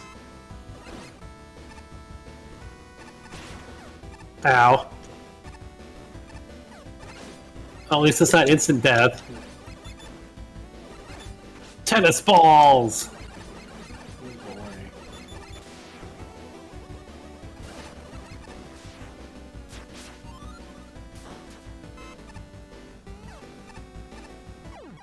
Thanks, lag. I'm okay. Whoops! That thing is moving way faster than it looks. Yeah.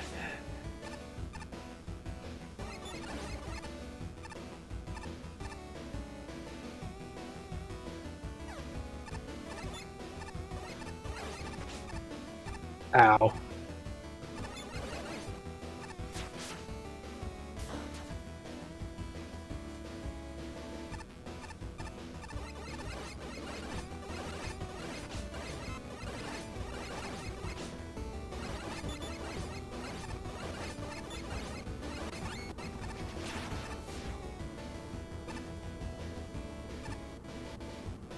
Wahoo! Ah, yeah! Suddenly, crate! Ow.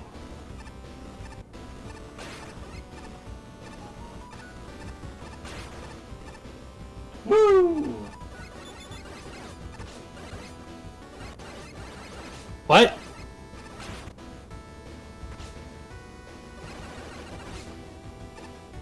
It's a Met Rush! I guess.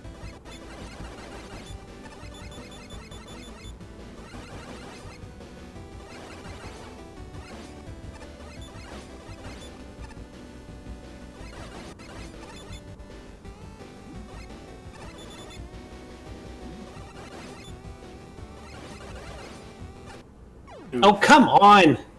Ugh! He had one hit left the whole time. Whoops! That is a long mini-boss.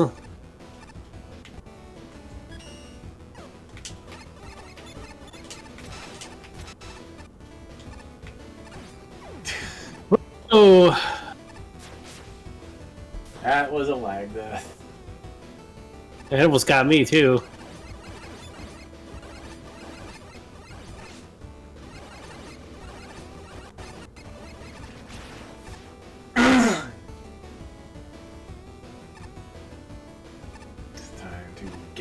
thing. Ow, darn it. Hugga.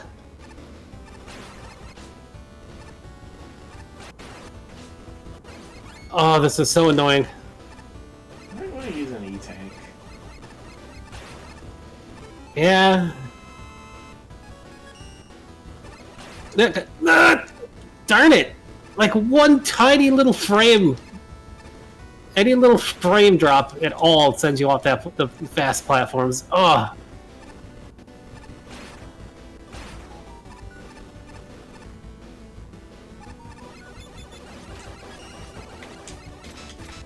And now it's down there.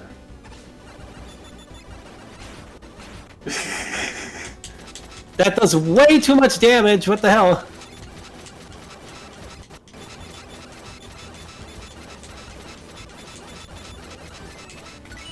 Yeah, that does crazy amounts of damage. Day 463. Wily never did notice me. The fool was so blinded by his own ambition that he never noticed that I, Dennis, could be his most valuable weapon. Metal Man noticed, though. He brought me under his wing and taught me even more forms. Now I'm more than infinite. I am unstoppable. I am a golden god. I will tremble before my might. Maybe now you'll notice me, Wily, but it'll be too late for you. Okay. Okay, then. What? Ah, it's... Darn it!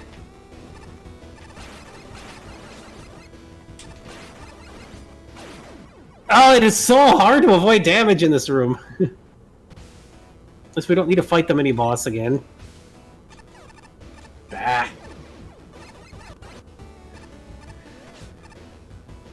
Oh, that... had a larger hitbox than I thought. Huh, whatever.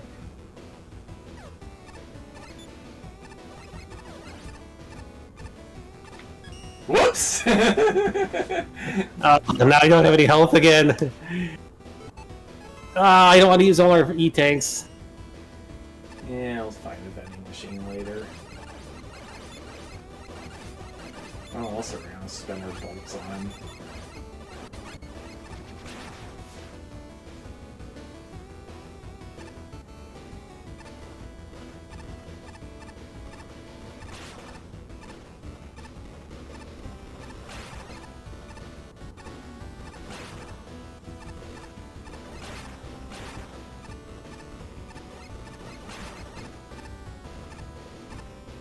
We made it!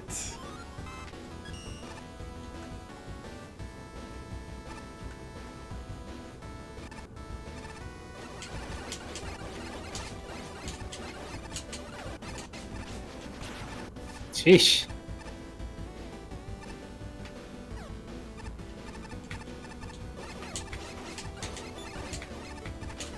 Ouch! Oh no! These things have to do so much crazy damage. That's not what I wanted. I wanted some health, darn it.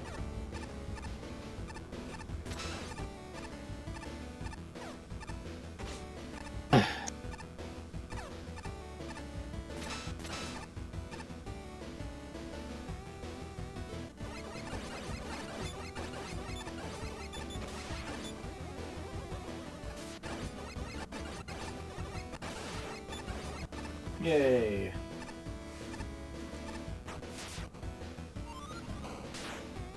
Boss time, I guess.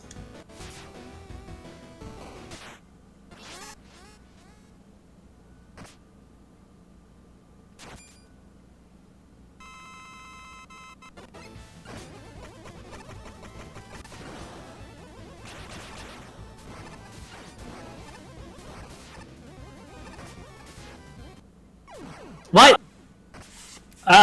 That hitbox of his attack comes out before the attack does. Okay. That's a little silly.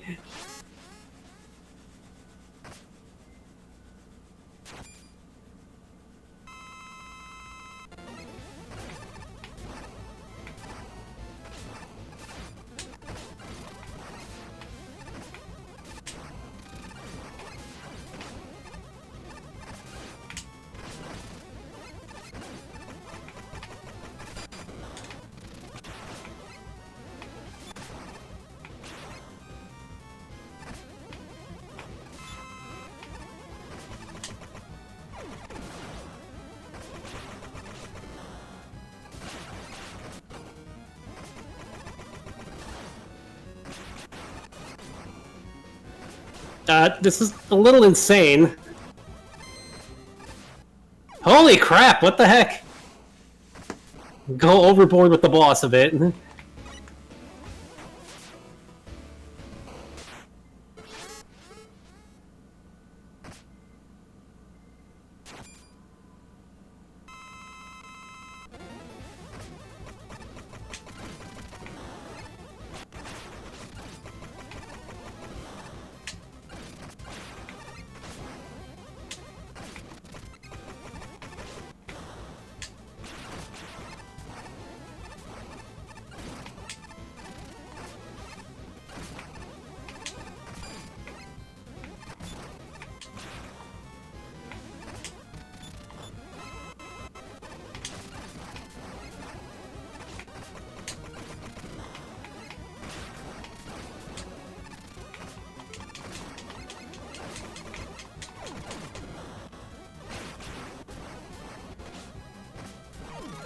Jeez. Yay. That boss is a little overkill of it. But, Yeah.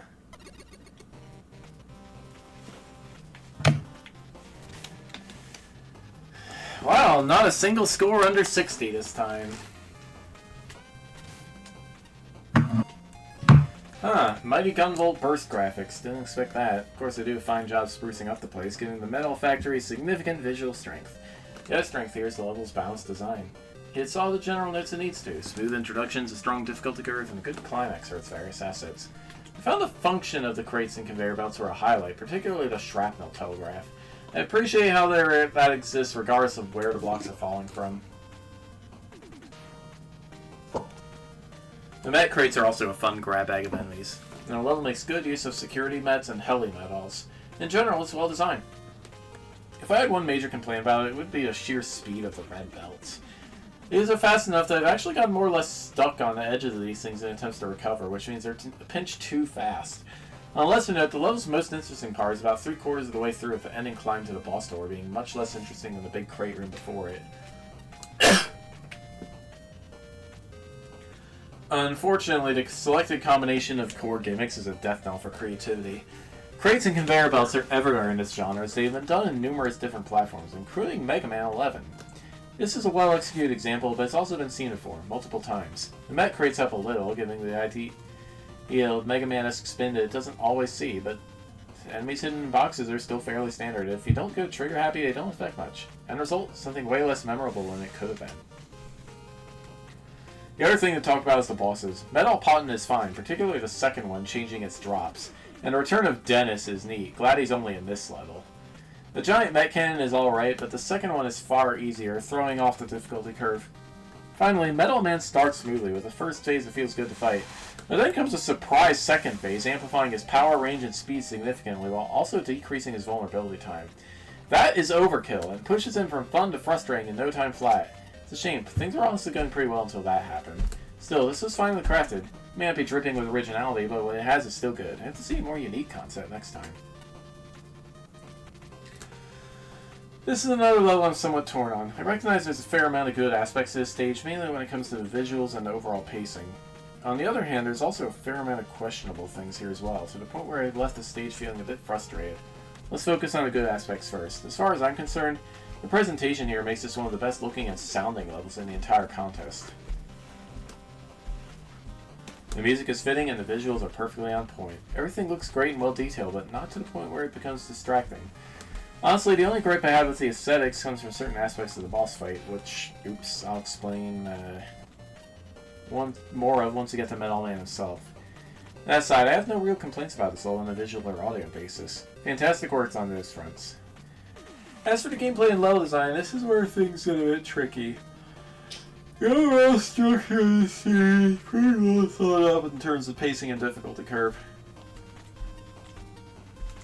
Things are introduced in a reasonable manner and the challenge ramps up steadily from there. The tokens are an odd exception to this, as they aren't exactly well hidden or even remotely difficult to obtain. Barring that one little oddity, however, the rest of the levels should be fine based on what I said before, right? Well, while I did enjoy the platforming at first, I have to admit, I steadily lost interest the more this level went on. The main reason is that, as far as gimmicks go, conveyor belts and boxes just aren't that interesting. They're very plain in the sense that there's not a whole lot you can do with them without resorting to other mechanics or making puzzle segments to break things up a bit. That's just my take on the whole thing, though. The level did manage to grab my attention back with that one large room toward the end, which had multiple chains of boxes falling down and traveling along conveyor belts. However, this is also the point of some frustration at the level started service, specifically with the red conveyor belts. Feels like they move a smidge too fast, to the point where if you get hit while on one of them, you're almost certainly going to fall off before you can recover. And as a quick side note, for those of you playing with the metal helmet upgrade, keep in mind that us judges didn't have the benefit of using upgrades when we initially played these stages.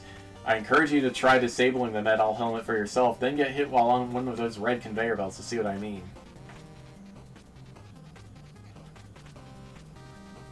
Getting past all that, the last thing to note here is Metal Man himself. Just like with the stage, however, I have mixed feelings about this fight. His design is great, and I really liked his first phase. A lot of his attacks do shield him in some form or another, but at the very least it makes sense given the general theming here. His second phase, however, was where things start to fall apart. For one, I really don't like the choice of using the Dev Kit Glow effect on him, which is typically reserved for enemies and flagged as invincible. I honestly wasn't sure if I could even damage him at first because of this, which wasn't helped by his being briefly becoming invulnerable during his phase shift. As for the rest of the fight, his main issue is that he moves and jumps around way too much, and a little too fast at that. The shielding on his moves becomes a lot less fun to play around with when he's zipping all over the place. Especially cumbersome to try to time hits in between attacks like his boulder heave. Speaking of which, I feel like there could have been a better indicator for when the boulders no longer deal damage to you, as the blinking effect is a bit distracting in such big sprites compared to the much smaller rocks in the first phase.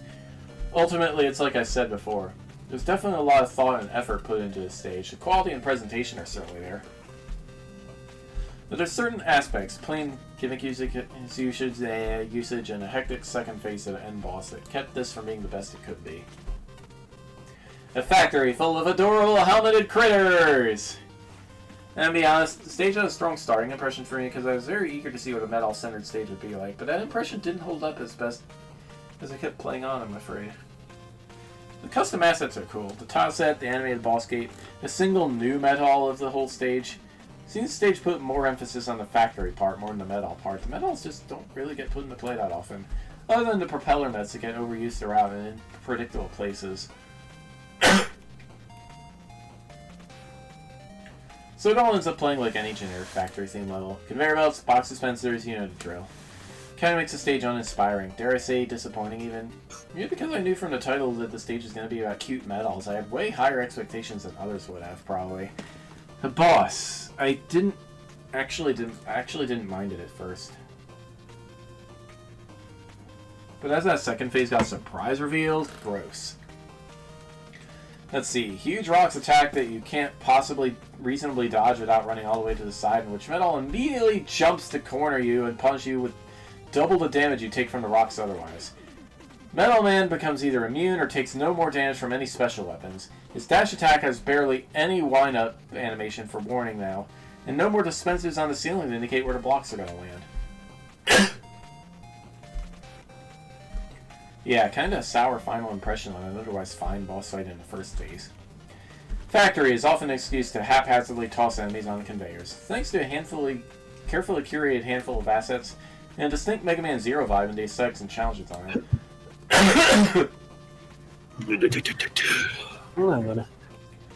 This level earns its name. It is unquestionably a genuine metal factory. It's the cute little staircases. It's the metal security guards and the defunct giant metal. It's the way crates are deposited onto the conveyors with a sense of purpose. This level is all about style, and yet it doesn't skimp on the substance. The player may not be required to demonstrate full understanding of a new hazard before proceeding, and that heli metal with the first mini-boss would be more appropriate for the second encounter. But every new element is introduced in a controlled environment. Conveyors are used to good effect. Crates too, minus the easy tokens. Even when the level veers into familiar territory. Hello, Dennis. Nice to see you improve. The worst part of Blockman's level. It never feels derivative. It's a mixed bag, though. Uneven, though not unfair checkpoint distribution. Makes the level feel too long and then rapidly shorter. The fast conveyors are too fast, or perhaps too short too often where tight jumps are concerned. Outdoor sections start frantic and end with almost introductory level challenges, with distractingly dense background graphics and unlabeled bottomless pits along the way. The mixed baggery extends to Metal Man himself. Being frequently off-screen and frequently invulnerable is a rough combination, plus he hits like a truck. His shot-deflecting pickaxe blends into the background somewhat, as does the crumbling dirt preceding the falling crate, and the glow effect during his second form reads his full invincibility. At the same time, he feels like an authentic Capcom boss, and that's excellent. Some things keep me enjoying this more, but it's still a level to be proud of. It is clear just how much polish and care has gone into this level aesthetically. All the little details such as the parallax scrolling, debris falling from boxes and other particle effects, and the excellent music choice results in a stage that feels fresher than any stage using just metals and conveyor belts has any right to be. Unfortunately, it dropped the ball in a couple of really key areas. Checkpoint placement is overall pretty poor. The number and placement of the mini-bosses combined with so much opportunity for instant death led to quite a bit of frustration. Repeating the same mini-boss encounter is not fun, especially where there are difficult platforming sections immediately afterwards, or they are found partway through fairly long segments. Either adding more checkpoints or reducing the number of bosses you're expected to fight would significantly improve the playability of the stage as a whole. The biggest issue is Metal Man himself. Overall, the attack patterns are good, well thought out, and mostly fair. However, in the effort to make the boss fight more of a spectacle, you damage what could have been a fun and worthwhile cap to the stage. Lunago. The size of the room leaves occasional tells impossible to see. Given he has two forms, the damage output he takes and deals is completely inappropriate. The second form uses the Dev Kit invulnerability effect to give a Dragon Ball effect, because he also has built-in invincibility with the pickaxe. Leon and I thought he was completely immune and it was a survival fight for quite a long time. Then when trying to fight the second form, some of the attacks are so difficult to dodge that you cannot see the tells. It becomes a damage race. The room after the first Metal Potten mini-boss needed to use only the empty crates, as any enemies spawning in resulted in almost certain death. I know you probably threw in the dentist mid-boss trying to impress or appeal to me with a well-received reference to my favorite level from MaGMML3, but it didn't work. Lightning does not strike twice. He brings nothing new to the table. You should just do your own thing. Comma. In spite of this, the rest of the level is genuinely fun, interesting, and provides a welcome challenge. Best use of the metal, if not the best use, certainly one of, if not the best use of the metal enemy type in a contest. Blech. Words. Words, man. We made them up. I mean, I was streaming an RPG for like 8 or 9 hours before this. Gravity Wumbo. Oh no. Wait. Wow, a 47 and a 94. That is... There is some pretty heavy contrast between the judges there. Mm-hmm. This is... Oh, it's VVVVVV.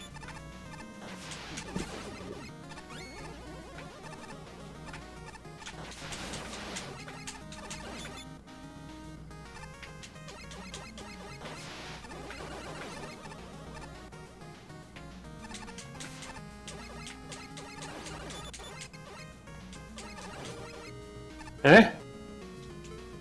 Oops. Oh! Well.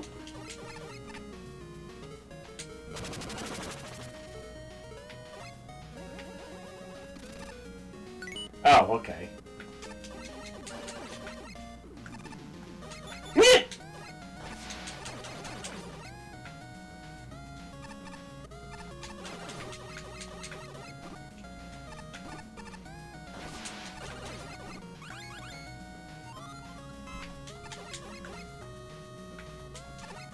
Oh no.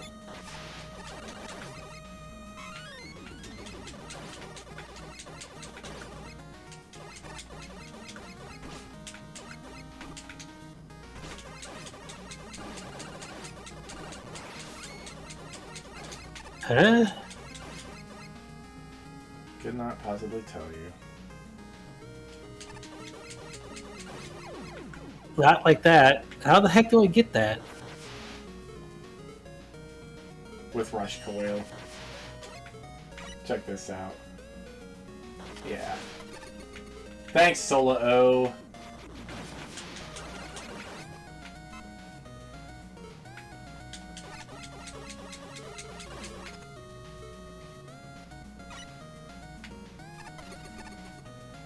Rude! Very rude enemy placement, yes.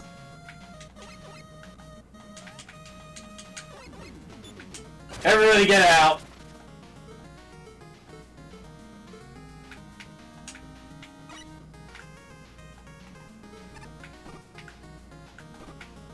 There we go.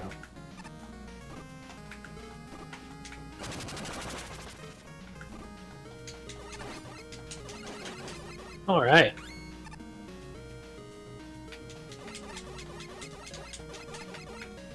Yeah, for Florble!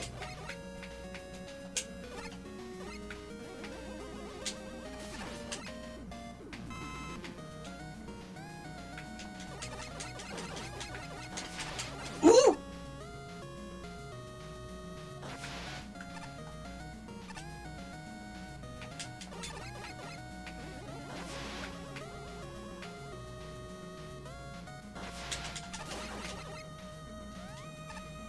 Made it. Woohoo! Uh-oh. Oh no! Yeah.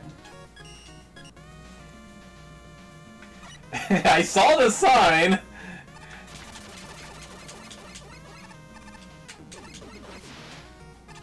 Oops.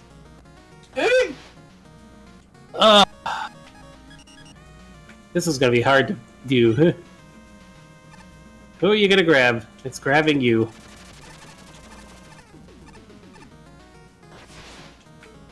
Hey!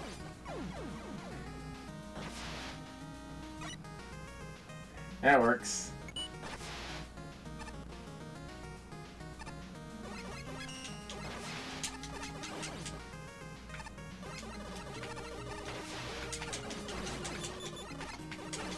Get out of here. Ayagalag! Oh Uh-oh. no. Well. Oh! Ah! If only this worked with multiplayer. Whee!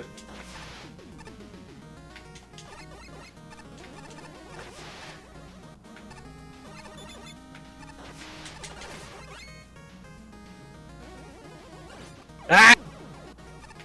Doesn't matter, it's not like it works with the both of us here, so. Oh.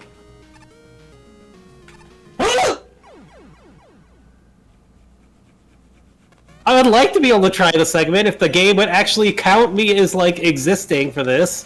Why does it only count you? This is annoying. I can't even play the frickin' thing.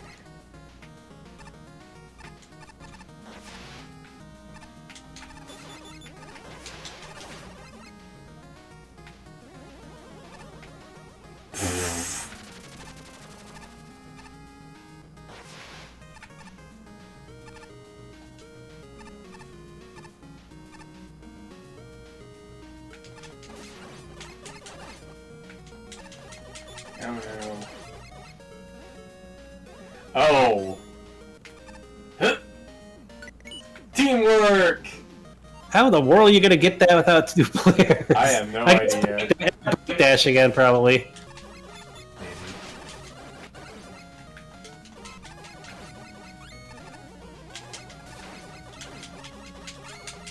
Oops. The jump didn't jump.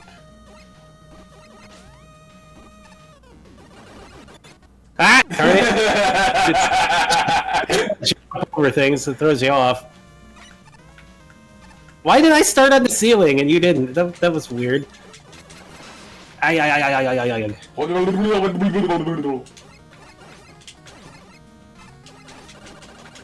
Woo!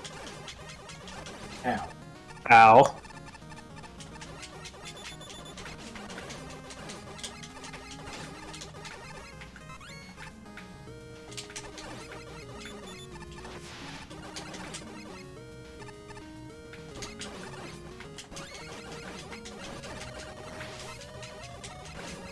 Oh, God.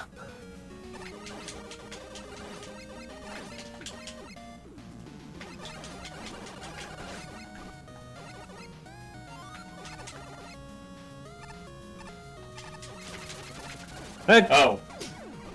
Well, got your wish. Go, go, go! It'd be nice if I could tell where that was coming up, but I guess I will now. It's after you again. Ah, darn it! Whoa! Ah, whoa! You're slow for forever. I'm on the ceiling again, and it's waiting for you. Whoops. Just go. Take it easy.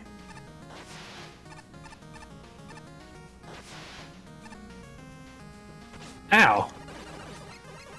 Yeah, jerk.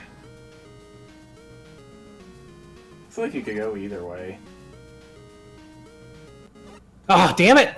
The stupid habit of hitting the jump button to try to do these things is it's like the level's almost counterintuitive to typical Mega Man play. Uh-oh.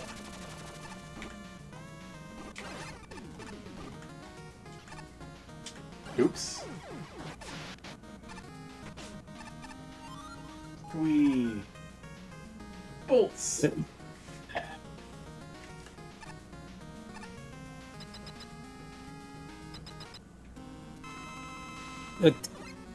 Why are you T-posing? Is that the only... Oh no, we're playing T. What was he weak to? Break dash. Break dash of all things? You can't hit him with break dash, though. He gets barely close enough. It's gonna be hard, yeah. Nope, you can't hit him with break dash. Wow. The only thing you can hit him with is a charge shot. This is annoying. Wow, bad boss. Yes, it is. Why do you have so much health for no reason? I don't want to use my freaking energy tanks on this kind of crap. Come on. I think Water Shield hit him at least. Yes, it did.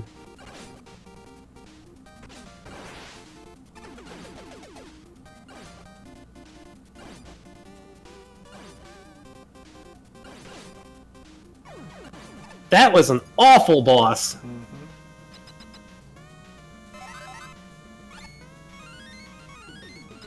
Got the energy tank back, I guess. Wait, you got an M tank. Why do you still only have one? I don't know. Or was that a W tank upside down? Ugh. It might have been an upside down W tank, I guess. Ugh. Alright, well, checkpoint.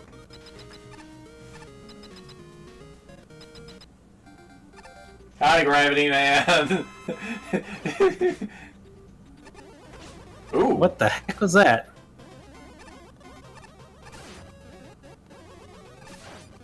It's, a thing. Make Gravity Man more interesting! Barely? Still Gravity Man. Yeah.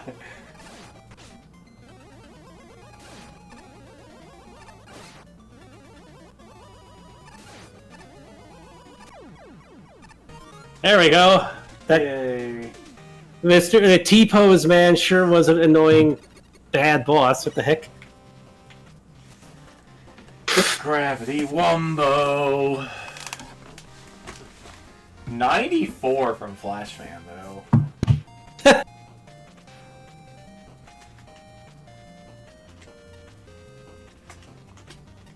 Krrr. Krrr. Gravity flipping level. Can't say it's the first time I've seen that.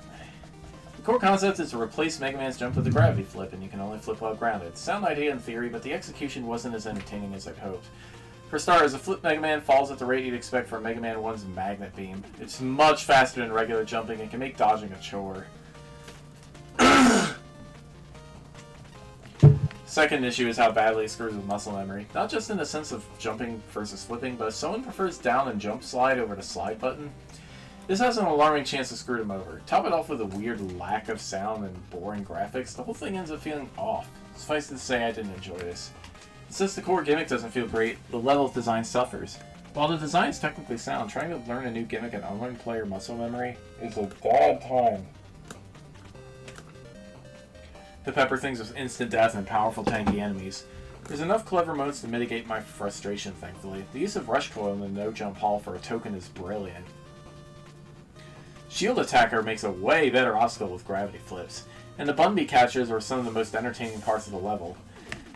The difficulty and combination is a bit of a downer, but there's enough good in here that I consider it worth playing regardless of the vexing core gimmick. The bosses were entertaining enough, or at least Gravity Man was.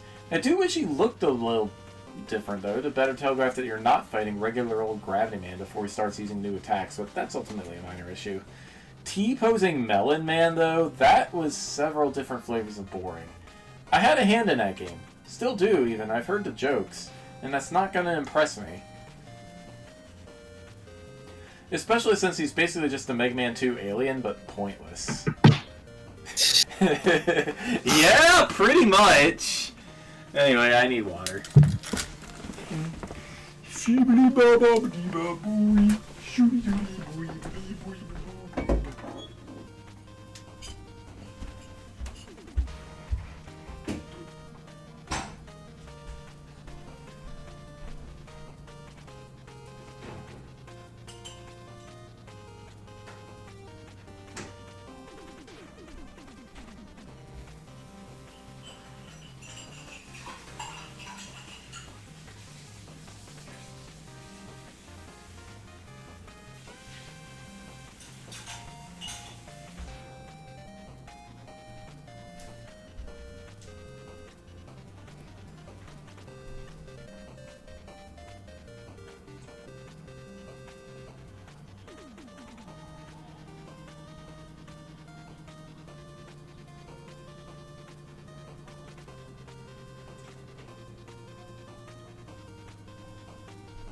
we're just waiting now.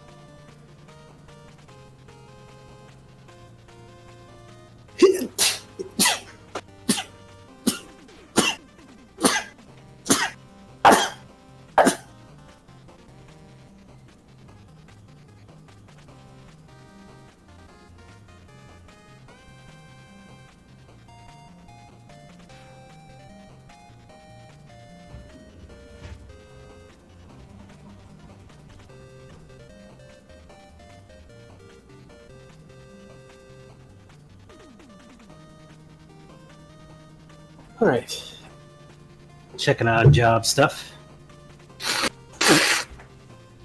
Excuse me. Sweetie, a cheetah one.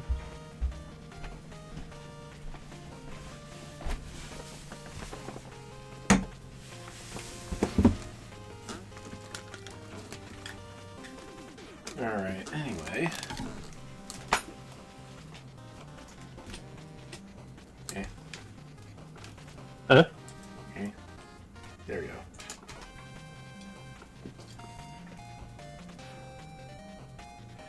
Gravity flipping stages are nothing new to this contest series. That said, this is the first one I've seen that actively replaces Mega Man's jump with the actual gravity flipping mechanic. It's a neat idea to be sure. Unfortunately, the way it was handled here left me feeling a bit disappointed. The core issue lies in the sheer velocity of the player-controlled gravity flips. Mega Man rises and falls just fast enough to make things feel awkward, especially when you're trying to maneuver around stage hazards. Some of the enemies aren't too much of an issue, such as the solo O's and shield attackers, which get used in creative ways to complement the gravity flipping gimmick.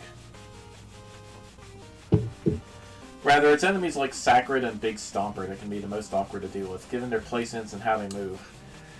It's also not to mention the sheer number of death spikes on the floors and ceilings here. If there was one aspect I did enjoy, though, it would be the methods for attaining a few of the tokens. Special mention should go to the second token's rather interesting setup, and you need to find a way to reach it and get through the rest of the room without hitting the jump button. The Bumby Catcher ones I was a little less thrilled with, seeing as you have to hold back the whole time to slow things down to a manageable pace. Otherwise they move way too fast here to reliably get any of the tokens, unless you've already memorized where they are at least. That just leaves us with the end bosses, one of which is a joke boss that's immune to uncharged shots for some reason. I think it's safe to say a T-posing Metal Man doesn't contribute much, as he's basically just a tankier version of the Mega Man 2 alien. Thankfully, Gravity Man ended up being a bit more interesting. He's still a relatively easy fight, but that new attack to play around with your on-the-wind gravity flipping is at least a neat little twist on an otherwise vanilla boss fight. It's a decent end to a stage that, while I didn't enjoy it all that much, still has a solid idea behind it. It could prove to be fun with a few adjustments. Obligatory VVVVVV reference! Not in the stage itself, surprisingly.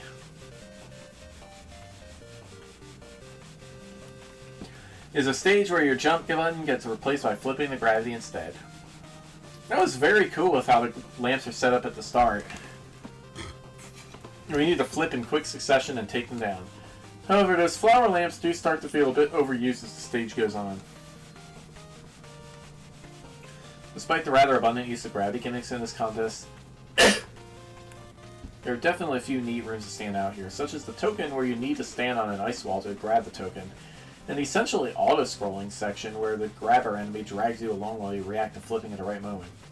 Funny Melon Man cameo that you can only hit with the water shield, It's a cool change to the Gravity Man fight, where you have to micromanage the gravity flipping yourself now, too. The problem is that his new attack doesn't really do a lot of damage. It's better to take it sometimes, as opposed to staying in the same lane as him and taking a high contact damage. Oh man, what a fun level! It starts with a simple gimmick that takes players by surprise, ease players into situations that introduce new elements while testing what they've already learned, and keep building on that foundation with twists and combinations that would make the Wombologist proud.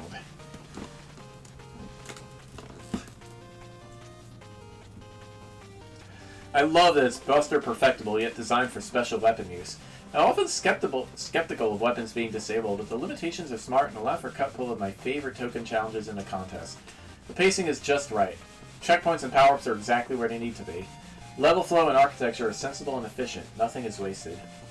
The balance of different enemy types and distribution of instant death is spot on. The only real criticism I have of this department is with the challenge progression between the two Bumby Catcher sections. Straight up combat near death spikes is fine, but an evolution of the brilliant Don't Jump challenge from earlier might fit better with the overall trajectory of the level.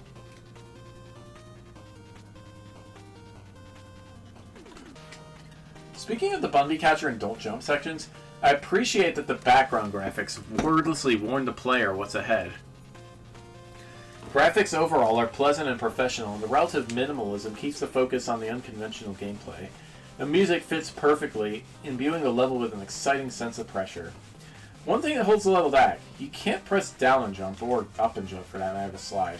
I know there's a quick slide button, but I grew up playing Mega Man without one. It's very, very hard for me to adjust. The bosses and Bumby Catcher tokens are less fun when I'm suddenly fumbling with controls I've known for decades.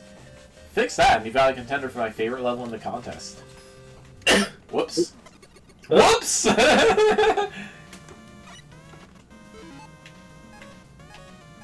Weird.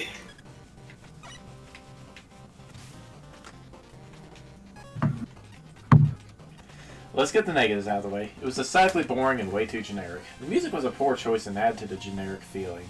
The ring enemy was frustrating when you couldn't hit it, and there were multiple points where it was above you and you could not jump. Having said all that, this is the first time I have seen a stage in these games using the VVVVVV mechanic implemented well and built around completely. Giving control flipping to the player makes for a refreshing stage. The complexity of the challenges facing the player increased in a very natural way, and the generous checkpoint placement allowed them to get difficult. The Bumby Catcher sections were very entertaining and a nice complement to this mechanic. Every single token was a different puzzle, all of which required some thought but were never cryptic. The second one in particular stumped us for a bit, was rewarding to figure out. Gravity Man had just enough changes to feel like a new boss and was a nice cap to the level. The cramped room and quick movement of both player and boss made for a hectic yet satisfying boss. Overall, this had the potential to be an incredible stage, and it is a shame the issues mentioned let it down so much. Oh, and Melon Man sucked. It was a dull fight that dragged on way too long, and even though it was purely optional, it actively made the stage worse by its inclusion.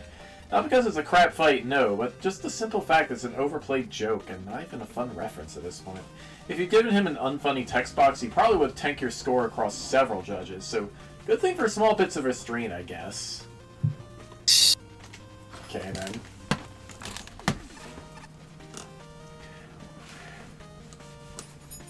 Shopping. Plugman is plugging the casino. And the thing.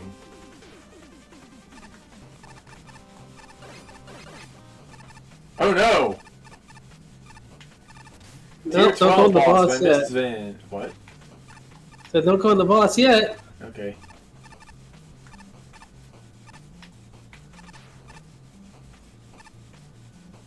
Probably get down here now. Maybe? There's something down there, but how do we get to it? We don't. It might be from that little section to the left.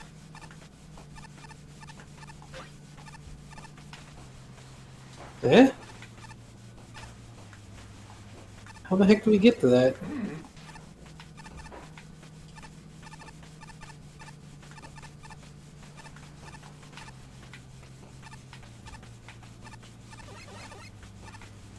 This is like one of those charge-up platforms from Sheepman's stage.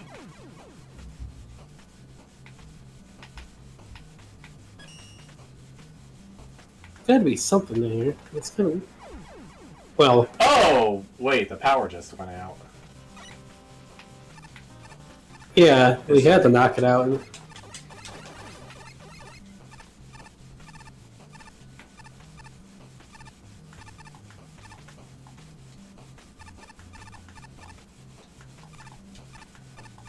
Why are we going all this way?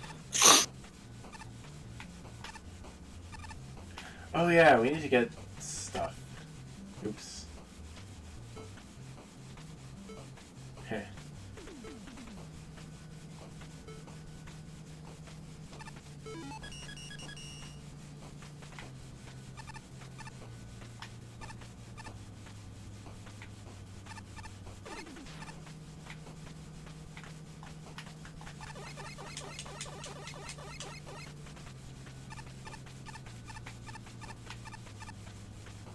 The heck?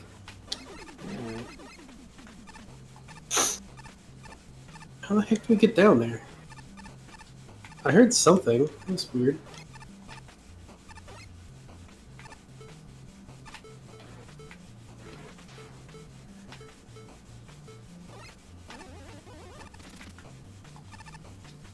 There's something down there, but how the heck do we get to it?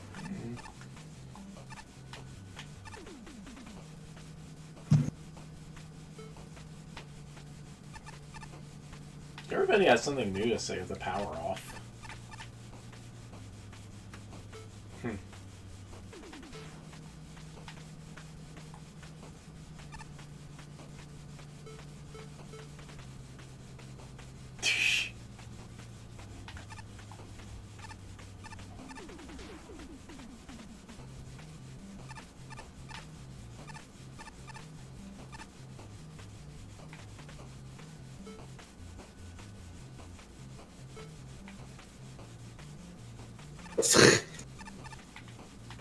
There's gotta be some way to get down there. Yeah.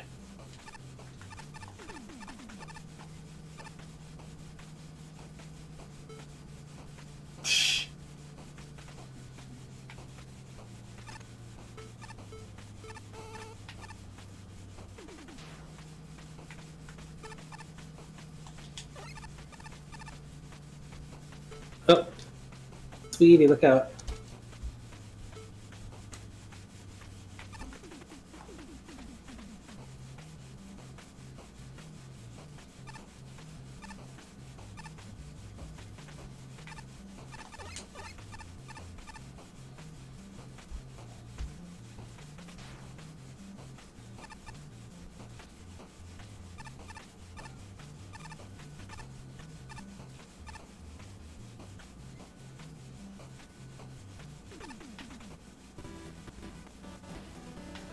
Okay. And the power's back. Maybe it opens up at the tier boss?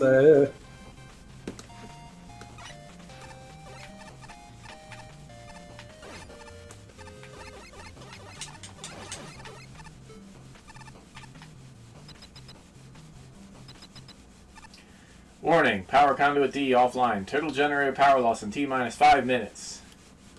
Yeah, that's plenty of time. I'll deal with it in a bit. Oh, hey, you must be that Bastion guy I've heard so much about. Don't believe we met. And his control man. I'm in charge of this whole power plant. But you probably just want to get on with the fight, right? Wait, what about that warning? Oh no, did I destroy that power conduit on the way here? I'm really sorry it was in the... You worry too much. I can directly interface with all the machines here, so I don't need to lift a finger to sort things out. Makes up for not having weapons, if you can believe it. Don't have a built-in weapon system? Then why were you assigned as tier boss? Glad you asked. You see, I'm actually one of Dr. Wily's highest-ranking robots. Probably. I'm not only more of a backstage worker, but when Ernest Will gave me a job offer, I realized something. The range of machines I can interface with are a lot more broad than I thought. And combine that with an abandoned Wily bunker full of them. Are you ready? I've fought this Wily machine before. I can handle this, no problem. I said machines, plural. MaGMML3, assemble! Oh no.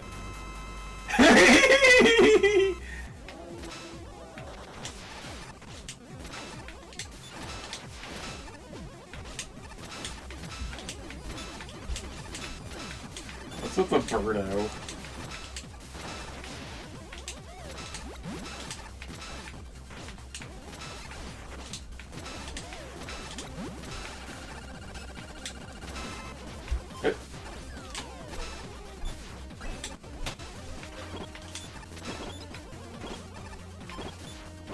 Ooh.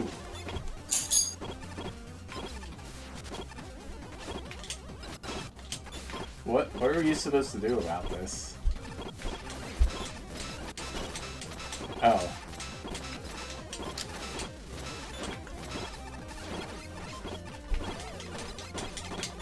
It's hard to dodge.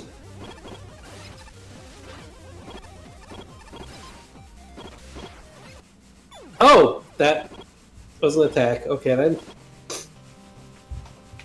Well, the power is on, so whatever.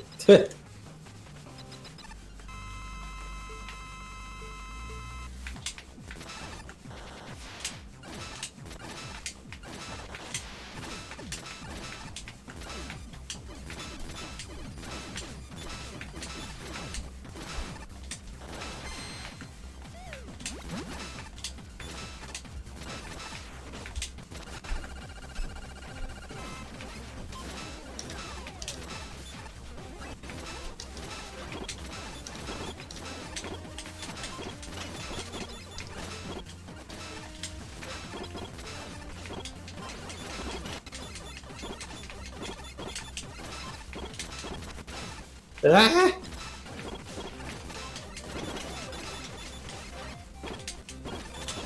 Oh, this is...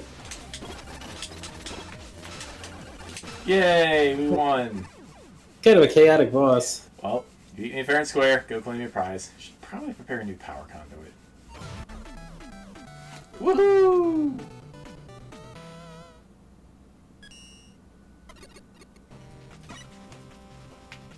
Here, Proto Man. This plant is a restricted area below a trapdoor. Think of it as someone's private laboratory. You'll need to use a treadmill to cut the door's power, but it's hidden away somewhere. Here's a clue. Certain panels in the walls hide secret passageways.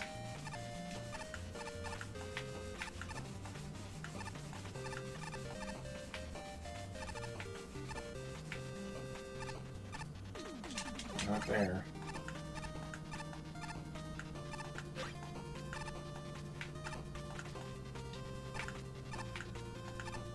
What is that noise I keep hearing over here? It's weird.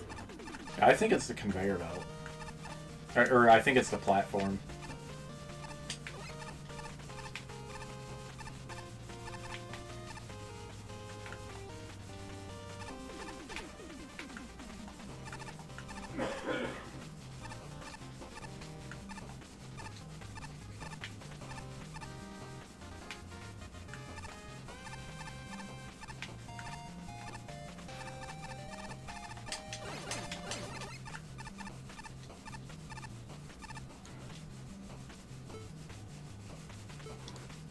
You don't say. Up there. Oh. I see it, yeah.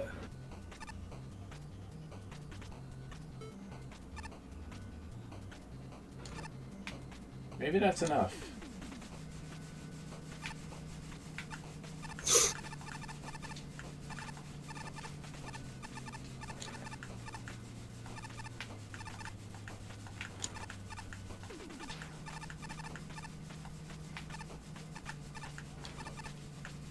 Here we go. I have nothing to say. Not to you, anyhow.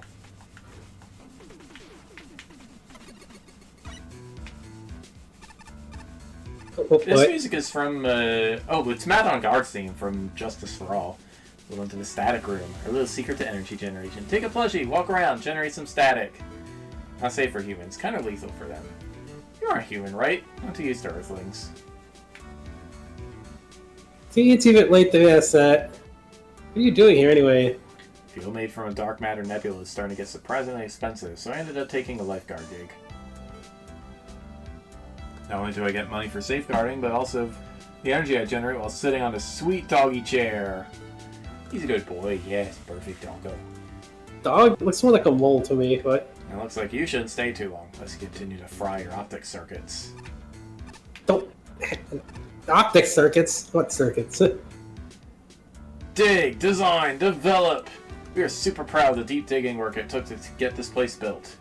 Joyous, jolly, jubilations, pride, feels all fuzzy, sparkly. In fact, you could say it electrifies, energizes, exhilarates. So they told us to stand here. We find it very strange, can't figure out why. Puzzled, perturbed, petrified. So how long are we to wait here anyway? Friday? Fortnight? Forever? Oh, boom-a-hoo, boom-a-hoo. Blue Devil went to hook some plush friends, and they keep getting all burny when I touch them. Blue Devil is very upset. Blue Devil's tears making my friends all burny. Oh, boom-a-hoo.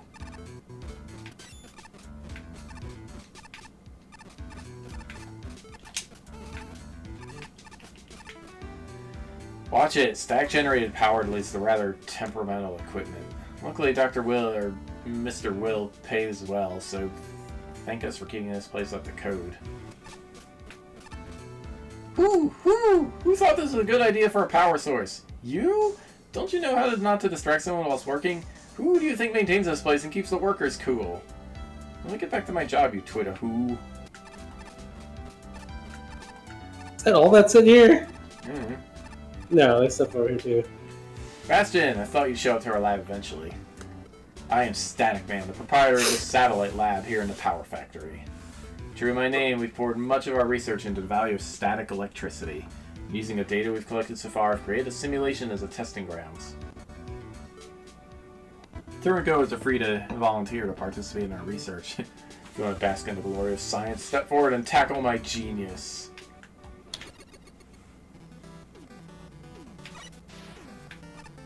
One token. Sheep.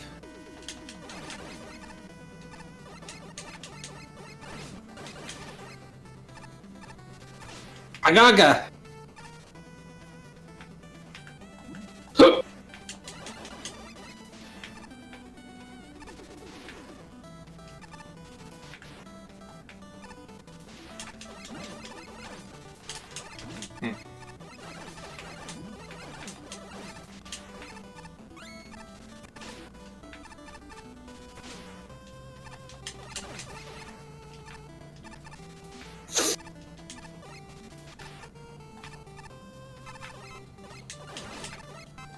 Oh,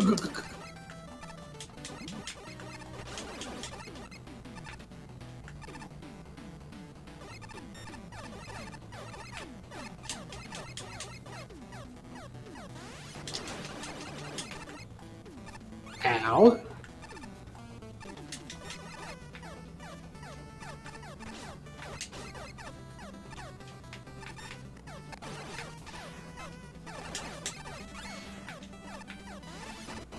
Oh. Little close. Mummy.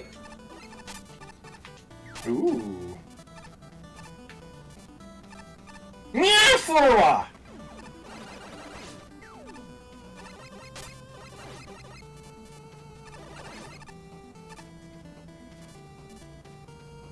You need to walk around on it.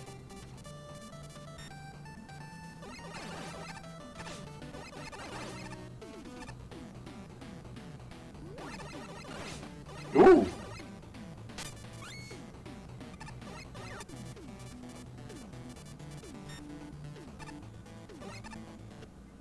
Oh, that did a lot more damage than I thought it was. Jeez. Hey there, mummy.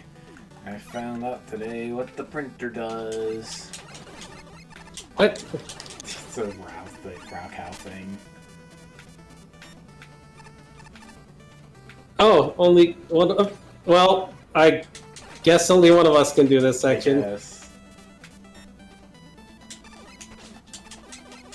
More multiplayer glitches.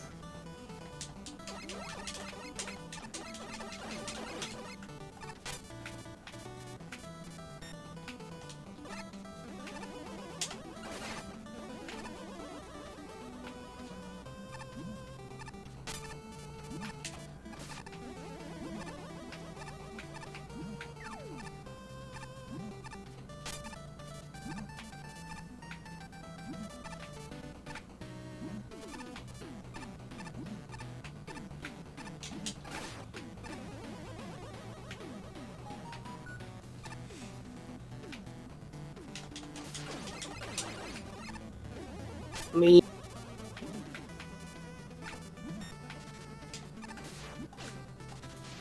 Ugh.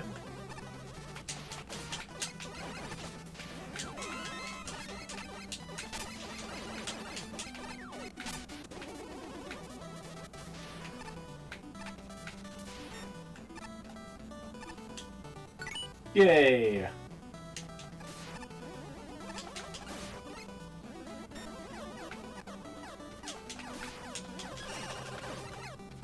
Oh, of course, I was like, oh, well, maybe the static is done. Nope.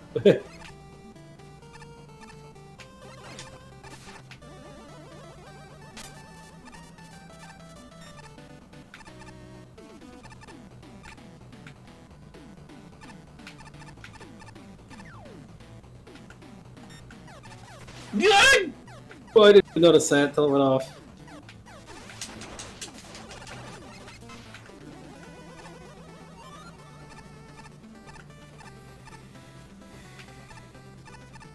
Oops.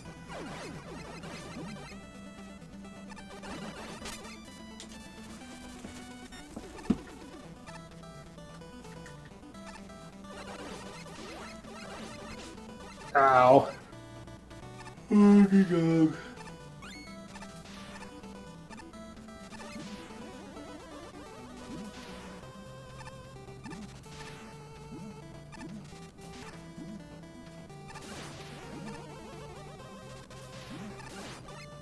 Yay! Stuff.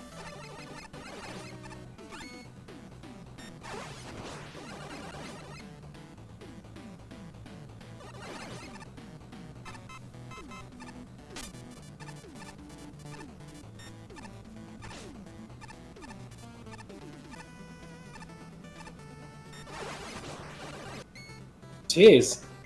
I'm gonna avoid that. For hell.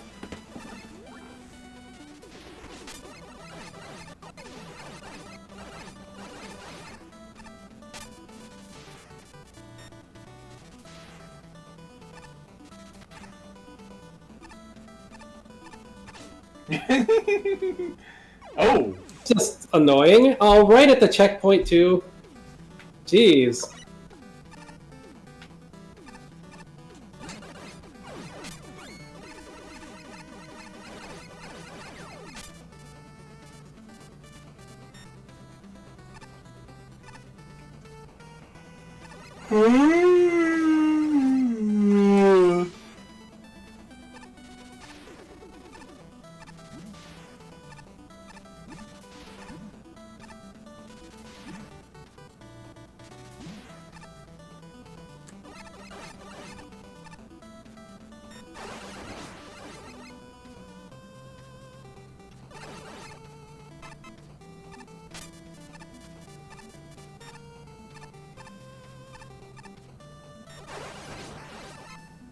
God.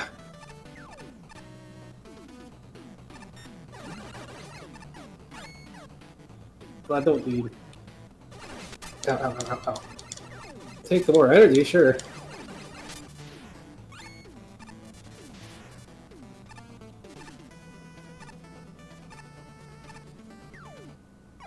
What? Oh, that is awful. I didn't even have time to jump off the platform before it disappeared on me.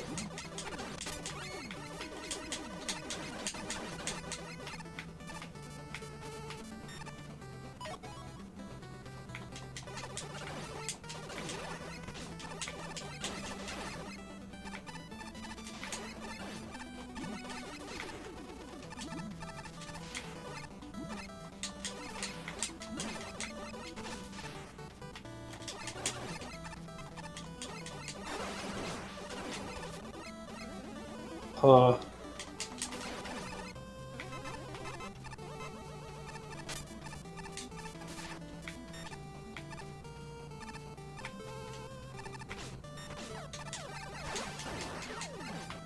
Yep, that was gonna happen, because there's no way to get through here with multiplayer. Hmm.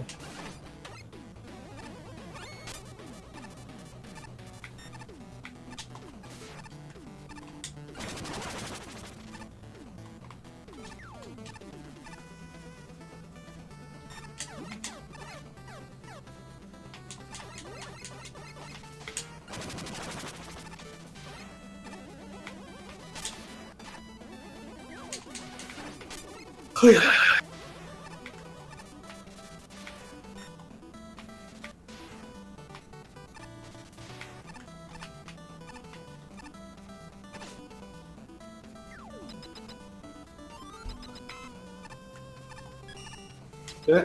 Oh, that's not what's in the health. That was my weapon energy. Oh. It is... Oh, dude!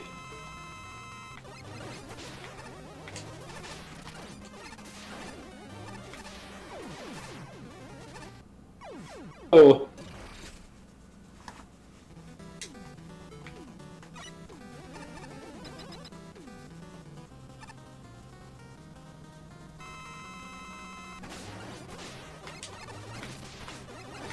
The door has vanished.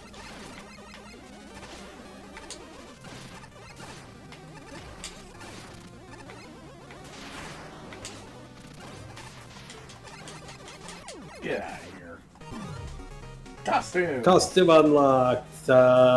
Somebody. Mm.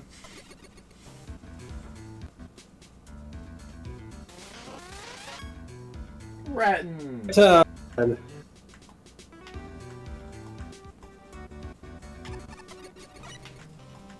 Alright, that should be it for... Yep. Yep, that's done with. The theater is next. Oh boy.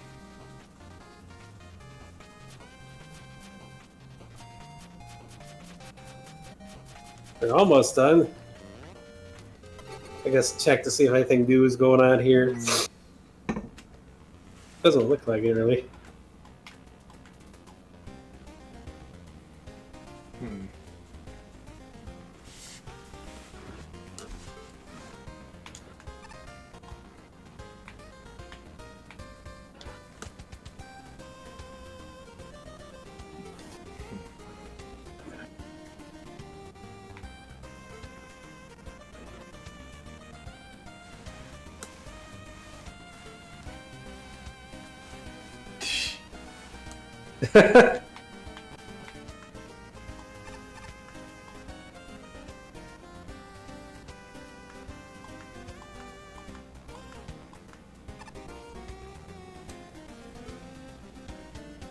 Oh, same thing as before. Yeah, it looks like it's all the same.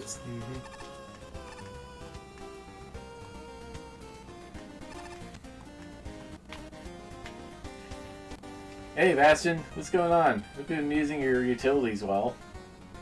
I hear a scary rumor of magnetine devices going around ruining the balance of the tournament. You've been using your rush coil well, haven't you? Tell me you have. You would never disappoint me, right? Look, I'll be honest with you. You tried to sell these costumes off, but no one wanted to buy them. And honestly, it sort of has some sentimental value to me. It's a representation of simple joy now. Or, I mean, I'm Rush Jet Man. You know me. You remember me. Kitty's going crazy. Hey, coffee here isn't bad. I had 90 cups today. I feel great.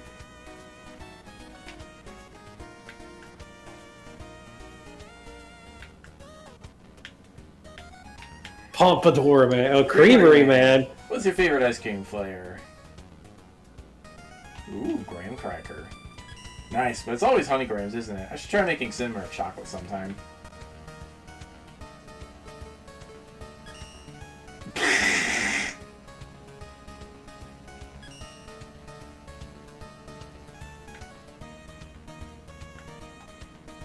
I'm sure you notice that the elevator, I mean, it's unnatural. It goes sideways.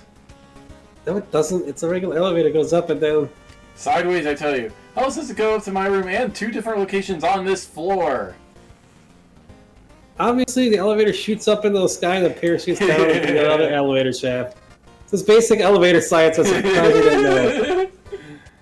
Oh, alright. That would explain all the old rusty elevators I saw in the pond behind the hotel. Yeah, it's not very exact science. Yeah.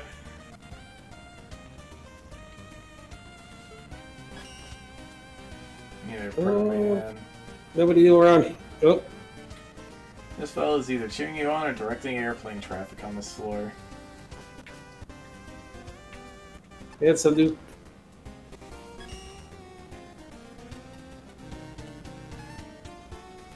Kalinka. Carrot Man. Caricado, huh? That's who we unlocked? Carrot Man, okay. Maybe we get to play as Rush. Don't know.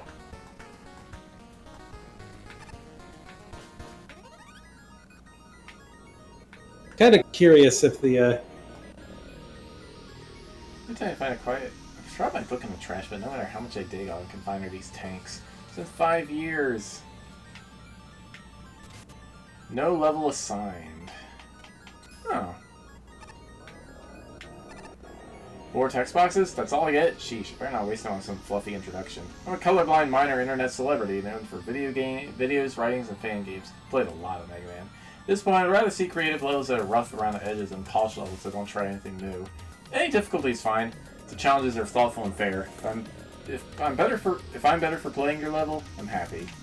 Whew, I really had to curb my velocity there. Think about how much more I could say with 5 text boxes. I know we've already talked about them, but it's... I haven't. We did the first time we played. What? The first time we played, this was... I don't remember this. We went in here with the very first time we started playing. I'm not a judge. Think of me as Ace Spark's right hand. This is not familiar to me.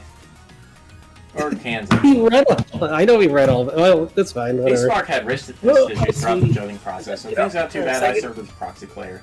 The other judges approved this. Ace Spark and I are similar as gamers, and we've collaborated on fan games before. We sat together, IRL. I played Ace Spark formed opinions. I had no part of scoring or reviewing, I assure you. Watch it, folks. Ace Spark / Dabbling here. Problem know me is that flamboyant furry who keeps things thrown into these weird Mega Man things for some reason. While I love good boss fights, the stages need to be up to snuff too. Give me something solid and well thought out. The wow factor won't hurt, and I always appreciate something creative, but solid stage design trumps that every time. Just an ordinary person who enjoys a level that players of all skill levels can approach. I was mostly a lurker in the Mega Man community, and then MaGMML3 came along. I submitted a level. It was bad. But I gained a lot of insights about level design. Proper gimmick introductions, good difficulty curve. Not one of the judges for this level design contest thinking about you, the silly blue robot, shooty robot man. Greetings, Mick Galdani here. Occasionally content creator, but mostly a very frequent fan game beta tester. I've probably played some of my levels by now. I've been involved in MaGMML for a very long time. As a judge, my preference remains tight level design first, but I also adore creative concepts and strong aesthetics. Not the easiest pineapple to wow, but it's hard to get my goat too. I hope you enjoyed everyone's hard work.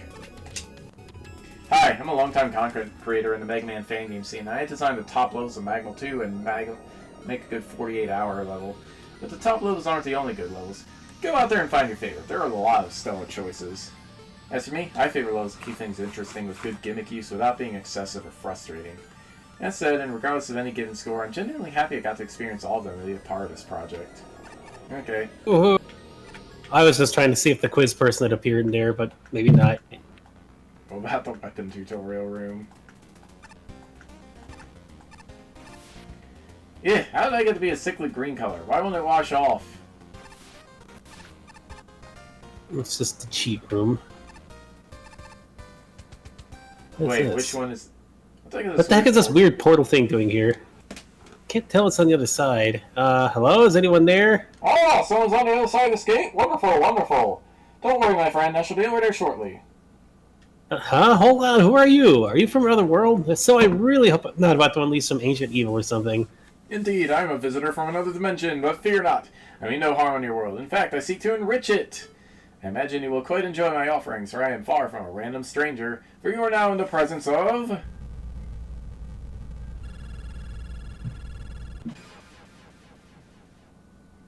the Lord of Much Joking! Oh no, it's a prog. Lord of what? Indeed, some may describe me as the king of humor in my original world, but I seek to perfect my form of comedy further and now travel to other worlds to do so.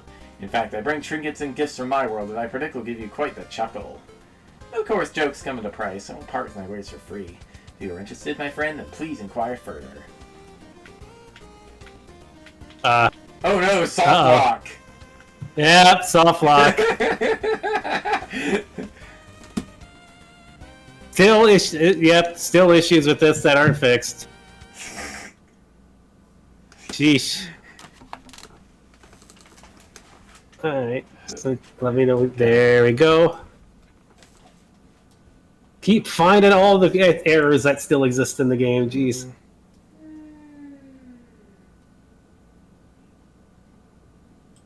I mean, a lot of the multiplayer issues is just hard to fix, because it's not like Mega Man was meant for that, but the Sandstorm crash is still pretty nasty.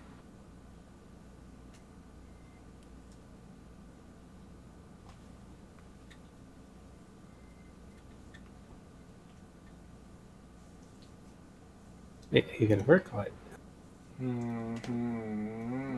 Whoop, there we go. Mega Man, it's Mega Man. We got that Mega Man. Let's see what his offerings are. I just hope they're not gonna like freeze us again. Joke offerings, huh? Wet cat. Oh no. Hello there. Yes.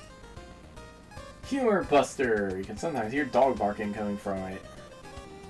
Cat meowing!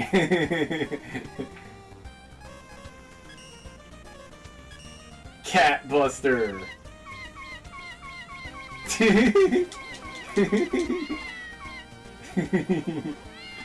That's silly.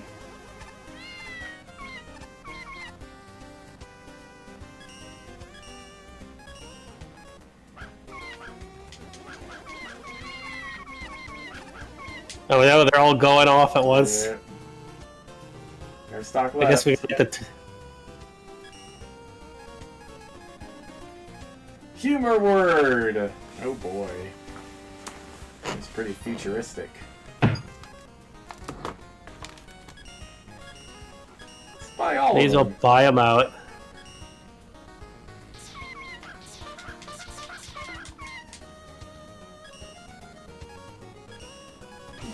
Laughs and gaffs. Cut man.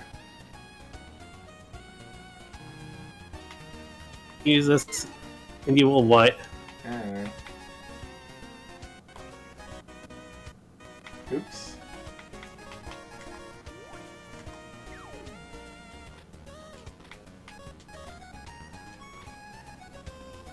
I have no idea.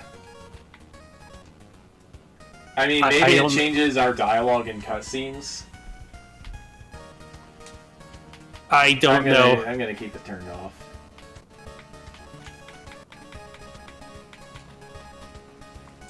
There. I don't know what it... Yeah, it's hard to say what it does. My guess is it changes the cutscenes. Alright, Dude, we probably I don't have know some be... things left to buy, right? I guess, yeah. I don't know what else we have in there to buy, but what? Ah!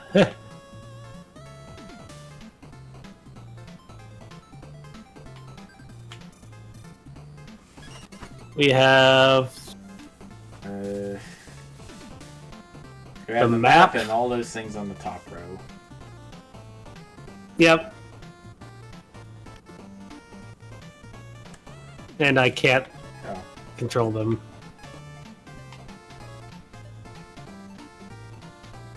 Yeah, that doesn't seem like a good thing. You okay, Luna? I guess we'll get this and skip the others.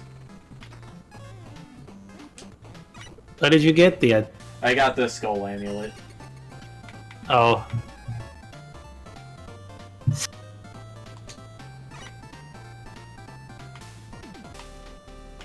Well, yeah.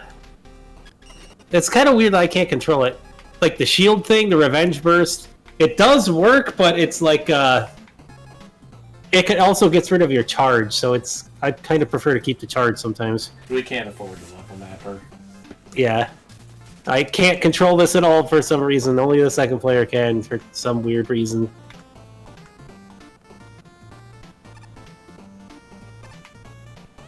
Hey, what are you doing here? Yes, control man. Yeah, I was curious after our fight and came here to see what else I can interface with. Found out the hard way though, the Magic Man was prepared. Everything here has an EM shield blocking signals. Hopefully no one else catches on. Can't exactly be control man if I got nothing to control.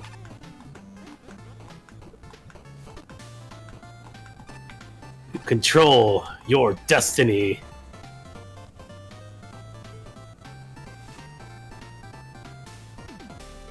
Lumberjacking.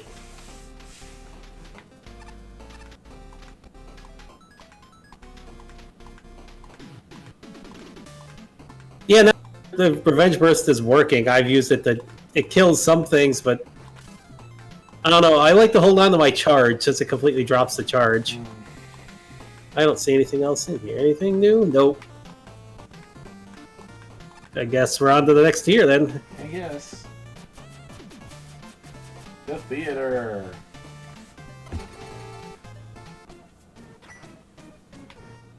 Wily Foo Hustle, huh? Ow! Oh god, that has to hurt. That is him doing the splits. Ah, welcome to the movie theater. It has been a while, hasn't it, Bastion? Normally I'd ask you for your ticket, but tournament contestants have free entry. Enjoy the shows. Pumpkin patches. Time penalty. I heard somebody talking. Is that from the music? Yeah. Hey, mister, are you going to that mansion on the other side of the forest? I'd be careful if I were you. I think I saw a bunch of robots scoping around this place. Bummer, and here I thought I could go trick-or-treating there. It's Shade Man's theme.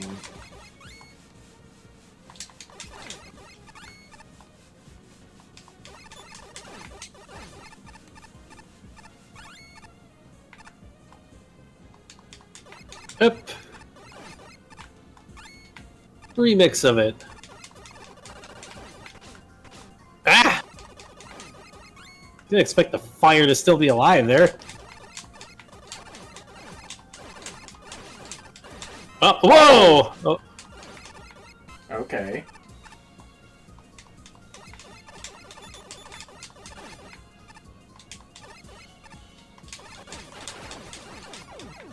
Really?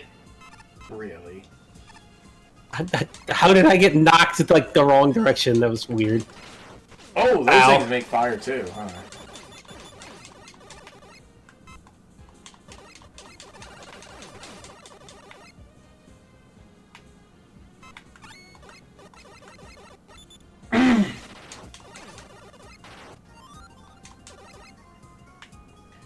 Hi again, mister. Huh? How'd I get here? That's a secret.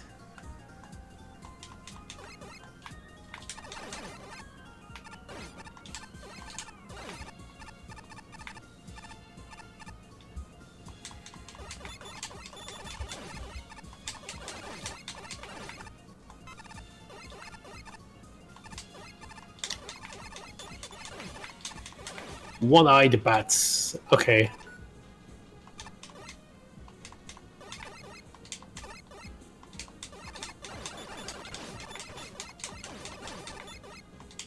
Oh, jeez. Whoa!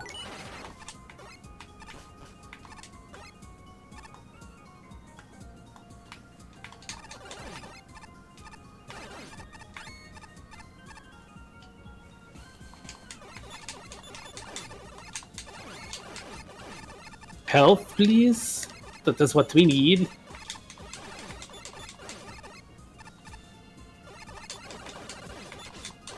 Oh, those fire guys are so hard to avoid their things.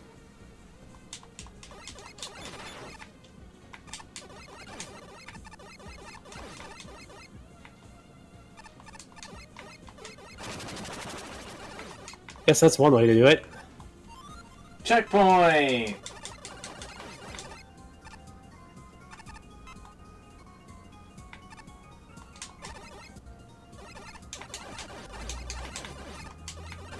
Giga!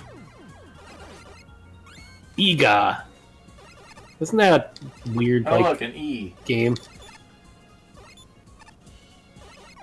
Iga is the nickname of Koji Igarashi. What? No, IGA. Iga. Not that. Iga was like a caveman movie or something. Never heard of it. It's like C grade, D grade movie thing. So what grade is the Skibbity Toilet movie? Considering the DMCA was Michael Bay instead of the guy who made Skibbity Toilet, then say yeah, that it's not very good. It's gonna be very low grade no matter what. Pretty dumb of Michael Bay's studio to do. Like, oh, we're gonna make let's just DMCA where the actual assets come from and the people who made the assets. Sure. Huh? The gate's closed off? Oh man, that's lame. I wonder if there's any other way to get in. It's a long level or something.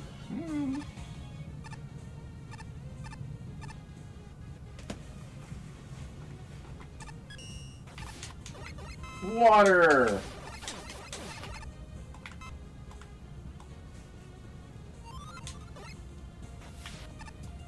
This place is so wet. You know, with how many of those fire robots are here, I wonder if there's a quicker way to take care of them.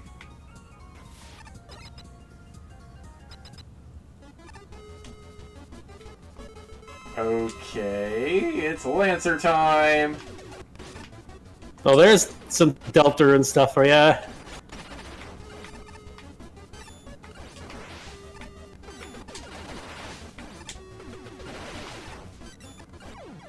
Gotcha.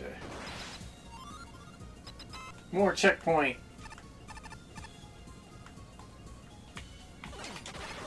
Jeez, still no sign of the other token.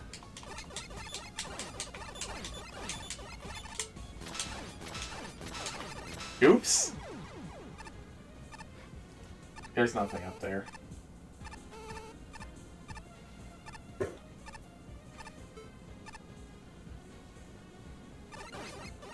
Weird. Whoa!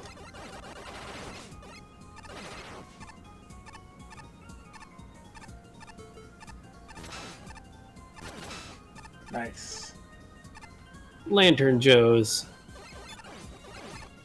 I'm guessing that we'll probably get teleported out. No, hello? Oh man, look at all those bottomless pits. Hey mister, I don't think you can get through this the old-fashioned way. You see if you could just walk on air, huh?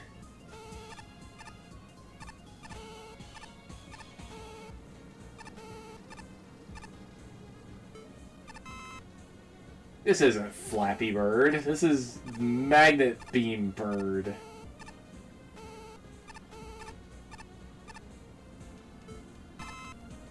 Or Rush, even. I don't think Rush could get you through this. No.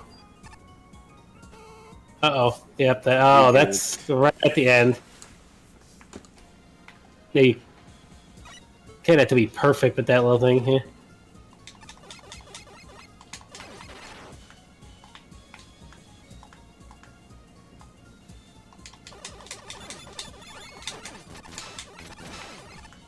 What? Okay, there he goes.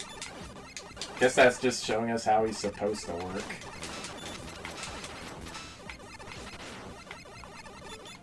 Whoops! Get behind him.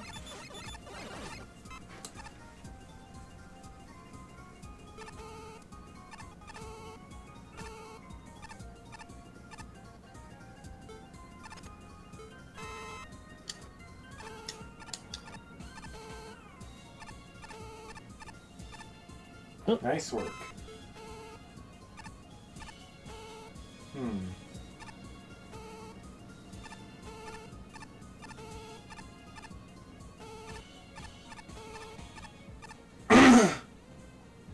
Yay! And a key.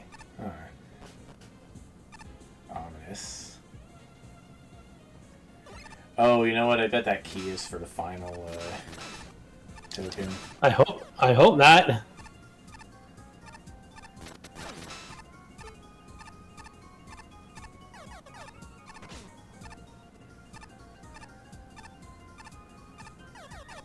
Woo! It was. That is Some awful. dude just went this way and placed this gate thingy here. He even had this weird Halloween costume too. I mean, who would even dress up as a log?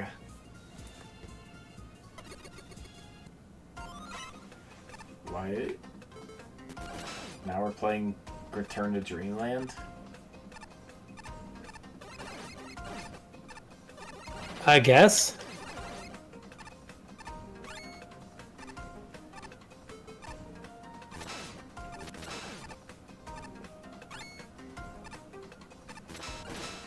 Oof. Annoying. This is a long stage. Yes, it is.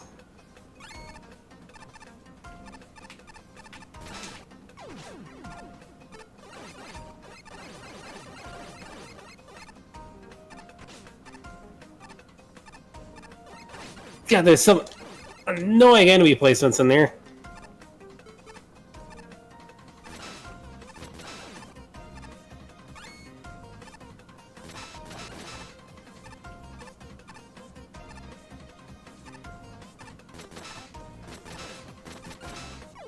Jeez! That is a really bad bat placement.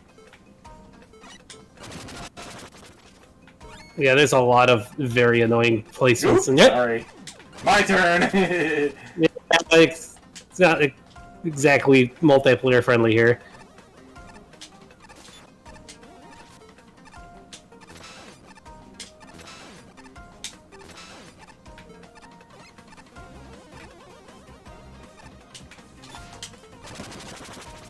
Woo!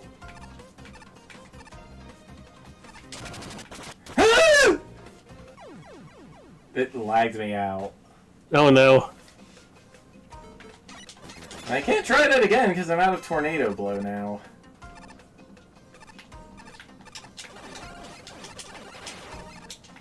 Oof!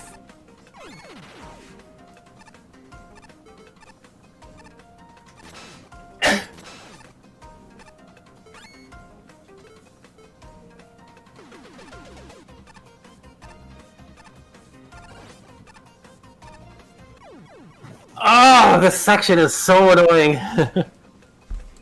Rush jet time.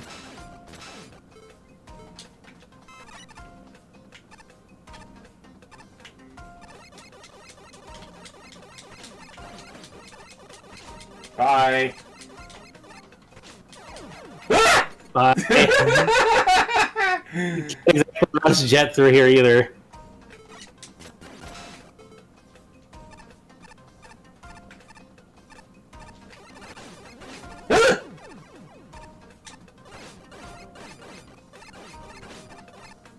Oh, this is so annoying.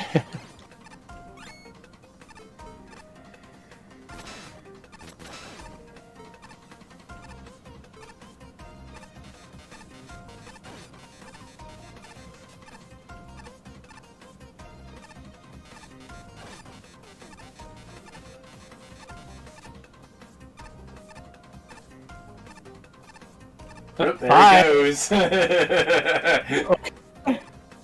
Watch out for the...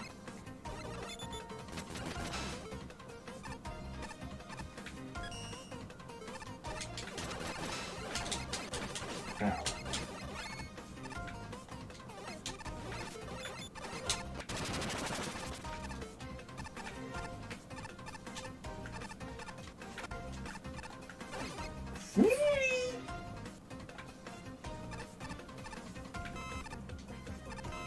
Where's this other token? Woodman? Woodman? Where is that nincompoop? I take my eyes off him for one moment and he just disappears! Robbie Rotten? What? Nice. What? What? Okay. Why are we are number one playing for some reason?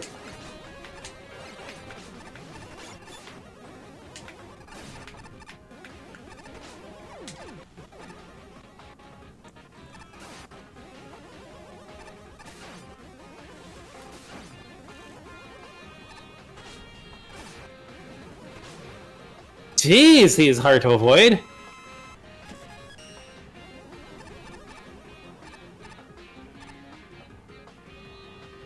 This is a reference to something that I do not know.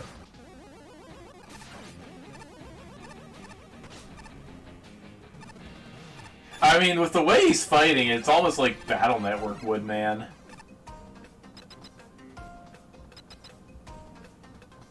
Not nice.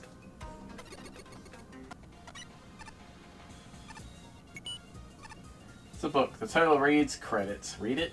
Sprites. Capcom, Valo, Roxcon, Dead Team, me, Daisuke Pixel Amaya. Music. Capcom, Pascal Mitchell Stifled, Toby Fox, Silva Gunner. Thank you everyone who helped me test my will to make sure nothing was dying. It's a wardrobe. Looks like it was recently opened. The inside of it is full of dusty old hats. Seems one of the hats is missing. There's a dusty old picture frame here. Inside is a picture of a girl wearing a witch hat. She looks happy.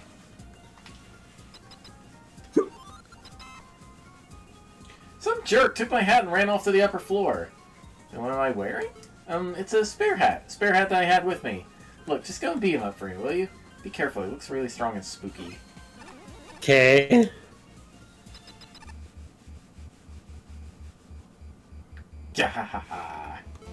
Welcome, Bastion. Welcome to my lair.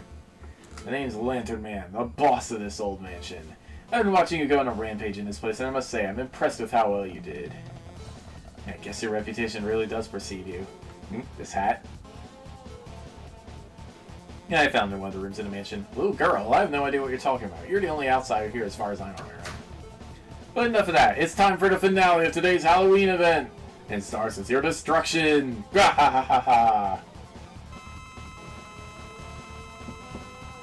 Why do you need so much health?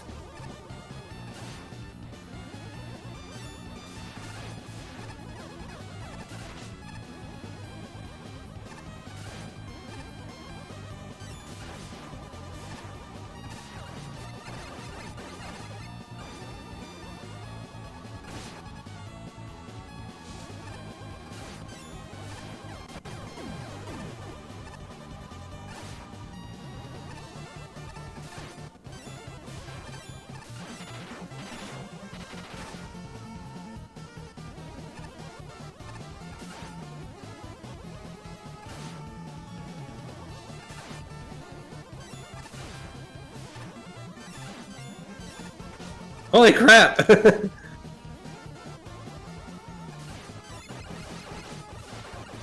Got him! Sweet. Hey!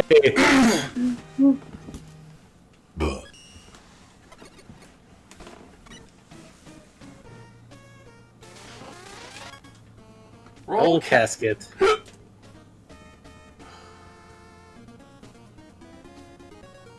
Volnuts, yeah, Mega Man Legends, if it ever happen again. Pumpkin Patches by Nitro Striker.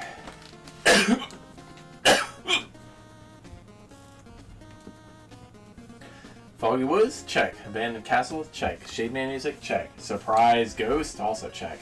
This is an attempt to be spooky. Personally, I was disappointed by how predictable the ghost thing was, and I almost wish you got a proper fight out of it. Still, the rest of the aesthetic is solid, but pixel-perfect jumps on curved stone tiles are a pain. Conceptually, this is pretty strong. The Mets and hotheads are one good thing.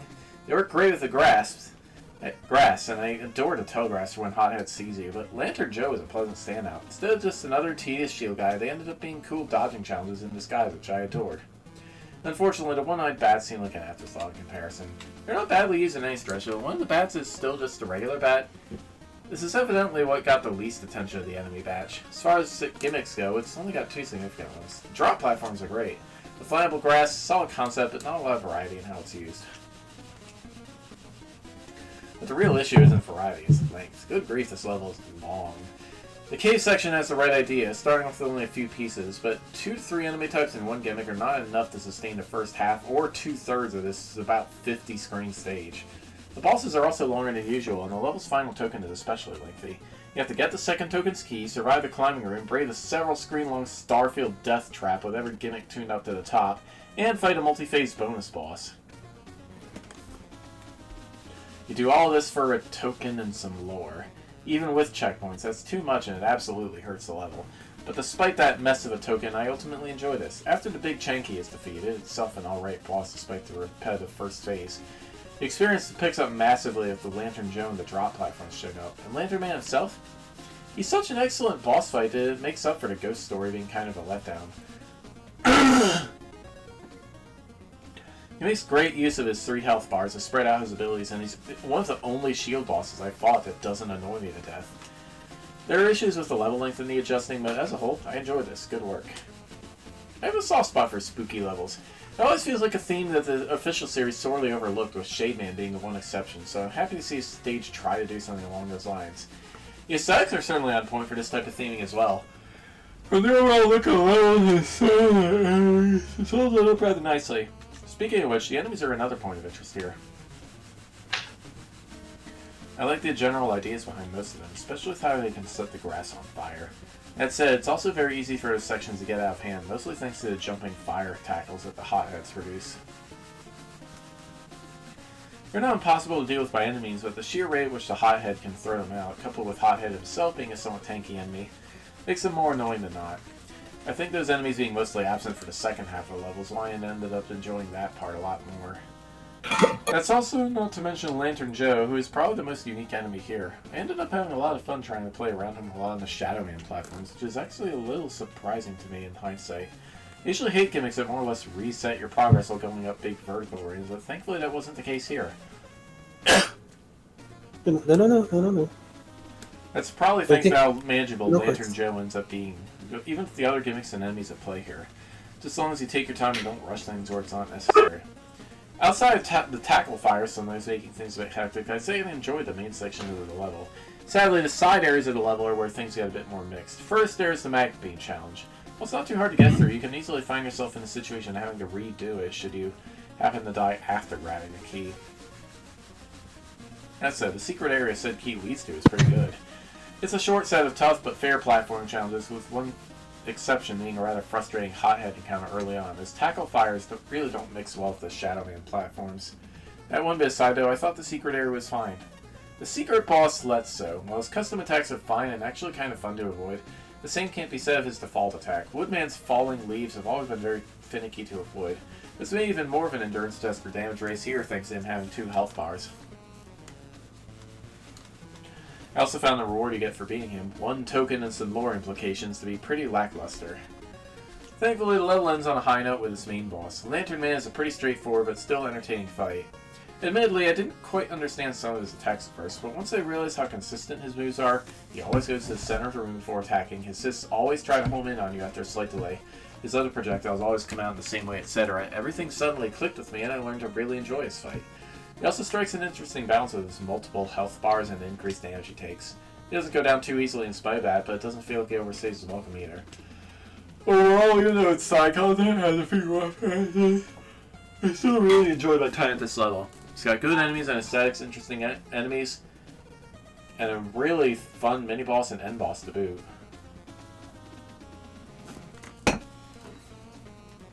Right, one. Fire hazards, the horror.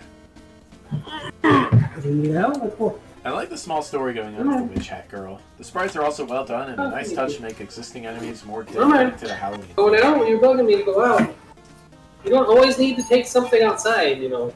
I quite enjoy the concept of the fire enemies sending a grass up in flames. It's always cool to see enemies interacting with their environment. I also like the fact that the tackle fire enemies don't immediately attack you, so you can plan your routing before risking a fire being set off. The little gripe I had with the stage, though, is that it's a bit on the long side, with the same Met and Hothead-like enemies scattered throughout, without much variation on the enemy challenges. The first token is in a fake pit with no immediately obvious way out of the pit. Rude. At least the entrance to it was marked differently than actual pits, so it's still a bit of an odd design choice.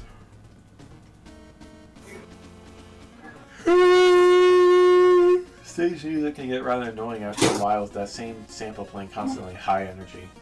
It's much louder than other music in the same stage. Audio mixing, everyone. That fire mini-boss suffers huge damage from the water shield, but the tricky part is that all of its attacks also get rid of the shield. Combined with this frantic movement made it hard to actually land those hits. Somehow I had more trouble with this guy than the actual stage boss. The stage boss is fine, can get a little intimidating with the fast attacks and huge health pool. Thankfully he takes double damage from the buster. Many of his attacks are reasonably dodgeable as long as you stick to the side and pay attention. The extra crosshair graphics look cool, but it's also somewhat unnecessary. Doesn't really seem to change much of the dynamic of the fight, nor can you really influence how the crosshair is placed as far as I'm aware. And there's a weird side level of the woodman with a funny face. Nice. Kiwi. You've made a level with highly satisfying aesthetics. Other levels look and sound good, this one is art. The whole experience is a Halloween thrill ride with a perfect soundtrack. I don't even like Halloween, but I like clever environmental gimmicks, a narrative with a sense of humor, well-timed checkpoints and power-ups, and cohesive theming. Well, I'm not sure how the second half qualifies as a pumpkin patch, but I'll take it. Challenge progression stutters a bit.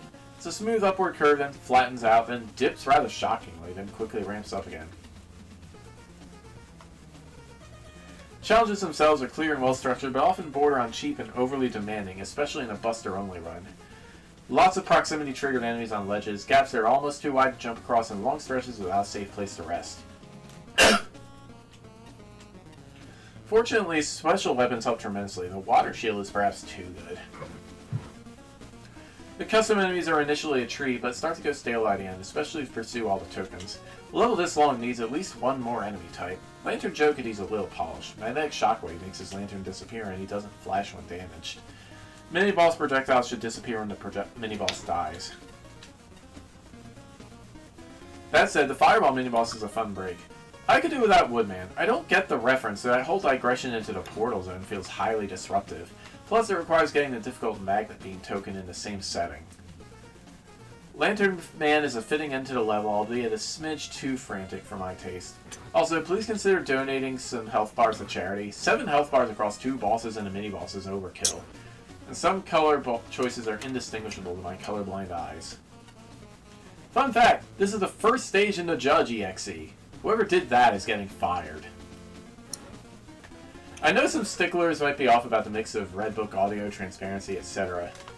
But no, gosh, this is such an atmospheric level. Excellent choice of an excellent remix from the arcade games, and I do appreciate little touches, such as fog creeping across the field in variety and settings that are thematically appropriate. I think my absolute favorite thing about this stage is that this has what is probably the best Joe variant I've come across. Its pattern is based on the player's actions rather than on a timer, which makes it a more satisfying enemy to encounter. And the fact that they usually bugger off once they're done their thing makes them feel more like a gimmick and not the usual irritant time sink. I'm also a fan of tokens that reward the player for paying attention, and this is how I think tokens should be handled. I did like the Magnet Beam challenge, it felt fair, but that first token was particularly hazardous. Deadly enemy placement, and even being really easy to fall into one of the many pits just by going into the screen transition feels wrong. Some parts leave me wanting a bit. I'd say the tile work early on in the stage could do this work, but thankfully it gets much better later in. But the first area is rough. The fact that foreground grass and background grass look way too similar makes parsing early parts of the level difficult. And this that the firehead was very poorly introduced. Using it in an area with grass that both wasn't lit on fire and then including it with real grass is very confusing. Even it's confused me in replays. But there was one part I just didn't like at all was the secret area. The meme area. The general area here was weaker in every way than the rest of the stages. Then Woodman happened, and, well, Woodman felt pointless and distracting. The fight's first phase caused it to drag. It's literally just a stock Woodman fight. Better health management would have helped lessen this feeling if you just wanted to do the fake out. I like that the second phase is super heavy into the arcade games, but This entire area felt flat. I miss Stefan too, but I would prefer a less jank tribute to the number 1 villain. That this side of arena cuts off a segment of the stage I just found more fun is, yeah, not a fan. That said, my second favorite thing about the stage is other bosses. The mid-boss might be a bit hard for a mid-boss personally, but he's enjoyable. And I have perfect random, so he's not egregiously super hard or anything. But Lantern Man, perfect cap to the stage. Pattern diversity and obvious phase changes, good tells, and thanks to increased damage dealt to him, he justifies the health increase. This is a real clever way of handling really obvious phase transitions, and it's only a shame that first reactions might scare people due to how badly other stages have bundled this. If I had one critique, his projectiles persist into death, as does his hurtbox, and that has in fact led to some rather unfortunate deaths. Still, he's a really good boss, and I'll be coming back to fully digesting a pattern in the future. 2022 note. Wow. Both some of my quips and this stage's meme reference particularly show their age, huh? For those that don't remember, both the stage and review reference a certain number 1 Lazy Town song, for what it's worth. And we didn't actually fire the person, we just sent them down the waste mansion.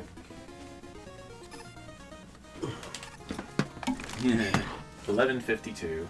Personally, I don't care about the tournament. I'm actually waiting for you to do that little movie adaptation of it instead. And I can just see the whole thing on the big screen while chilling in a big comfy chair. And then I could get angry when they butcher something about the tournament events even though I didn't watch it.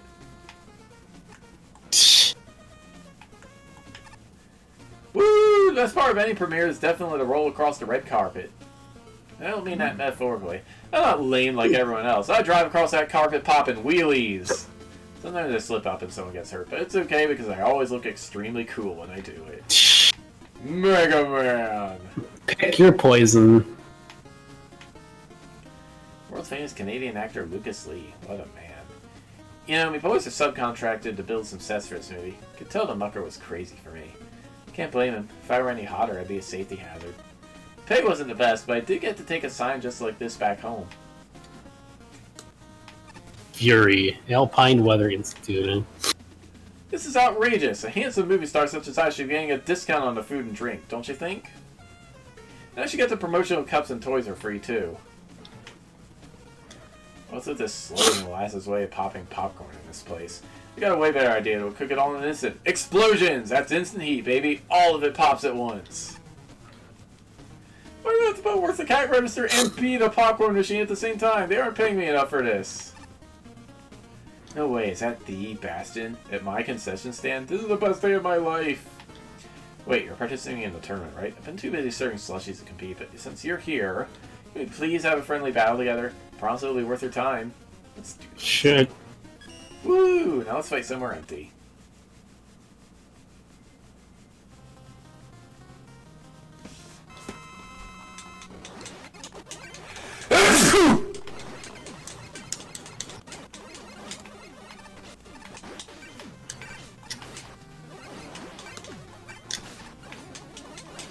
Ooh.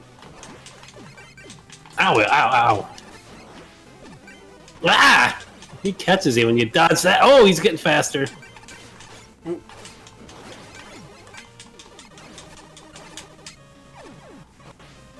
Get him! No! That is really hard to dodge.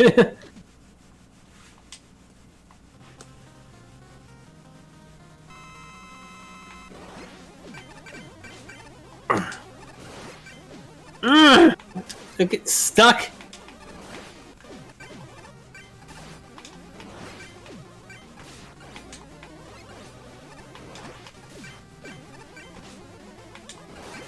Darn it! Jeez, you just get stuck in a loop of getting hit. Got him. Whoa, I'm beat. You truly live up to everything I've heard about you, Bastion. Process will be worth the time to take this energy element. Someone tried to pay for a slush with it. The Dr. Wily prize.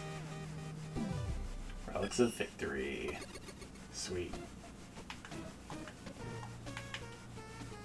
People think of movie snacks, they usually default to popcorn, but concessions aren't complete without candy. That's why I'm here as the vendor of my official Saturn-branded Astro Gummy Rings, trademark pending. I'll offer you a free sample and ask for a sponsorship, but the only flavors I have left are uranium and plutonium. That sure is a sign in the background. Yeah. Oh, it's Presto again. Movie theater is an inspiring place, isn't it? It's reminding me to get back into stunt racing. That gets the adrenaline pumping. Gotta keep myself on my toes, you know? The more dangerous the stunt, the better. And the more dangerous the stunt, the more likely they are to make a movie about it. Yeah, I brought it back around! I'm a big film fan, and thankfully my job means I get to come here very often and see plenty of movies. Huh? No, I don't work here. My actual job is following this one specific person around into theaters and making an annoying ring sound every time they point out something in the movie that mildly irritates them.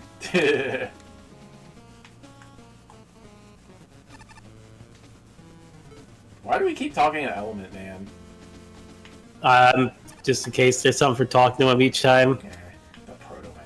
The Proto-Man. Welcome. The theater's just up ahead. Enjoy the movie. Make sure to subscribe to the 5 different overpriced streaming services to watch the follow-up material. Don't mind me. Just taking a break in between screenings. And the stereo system in these theaters. You know when they say a theater has surround sound? Yeah, they actually means I literally walk up to the patrons and blast them with audio. Fun job. Got a judge favorite. Me and the chums rented out of the theater today to watch the classic black and white movies from our childhoods. And after that, we try to settle the age-old debate. The characters held a fist fight. Which one would win? Popeye with spinach is a formidable opponent, and Charlie Chaplin has the power of the Toon Force on his side. If you ask me, Laurel and Hardy's special teamwork combo can't be beat.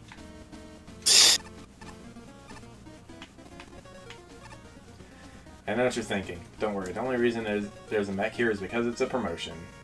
It's for the brand new hit flick Get Great Matonga vs. Meta Robo, which, if you can believe it, I am starring in. Fights, drama, explosions, gruesome, gratuitous, and gory injuries, yet somehow a PG-13/12A rating. By the way, can you help me out of here at some point? I think there was glue on the seat. Get a Robo vs. Mazinger is in the recent Robot Wars, and even that other one I was playing. Pause! Dwarkman.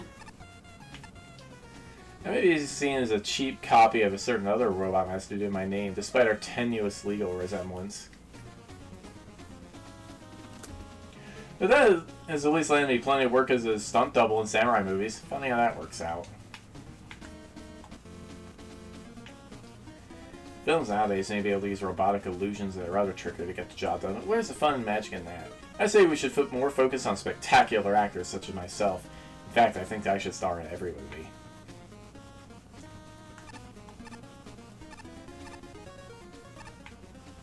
Yep, going down.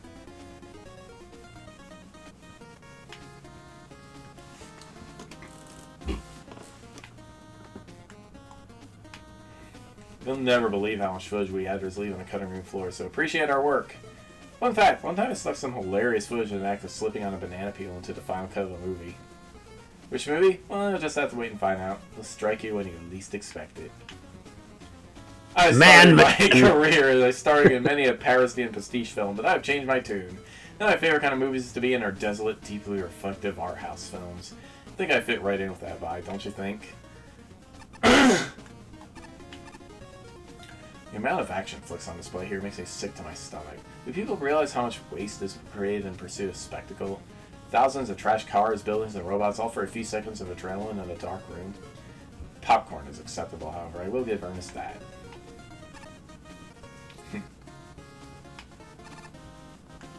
Alrighty. My favorite movie? I don't really engage with entertainment. Just be a distraction from my work. Now for research, there are many fascinating nature documentaries, and I'd be happy to recommend some. Favorite in Bird's Journey, Wolves of Siberia, Life of an Average Mole. Huh? You're not interested? Yeah, I'm the backup protector. They call it upon me when there's some sort of incident. One time we of course had a power outage on our biggest premiere night for the whole year. About 1,000 people had to watch a movie through a tiny screen I was making. It was dire.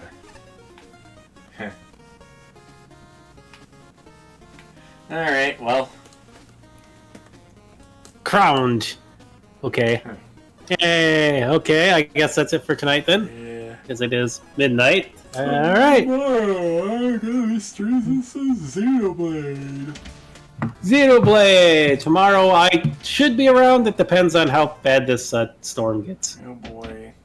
I mean, it's supposed to hit like the West Coast, Big Bend area of Florida instead of anywhere near me, so it's probably not going to be that bad. But if your power internet goes out, I completely understand. hopefully it freaking doesn't. But we're going to be getting at least tropical storm winds and high risk of tornadoes and all that. So yeah, we'll see. Not that much rain as they were saying, but hey, they were saying like 12 inches before. Now it's like maybe 1 or 2. So well, that's gonna be it for me until Monday, everybody. Stay well. Be well. See you next time. Good night, everybody. Thanks for watching.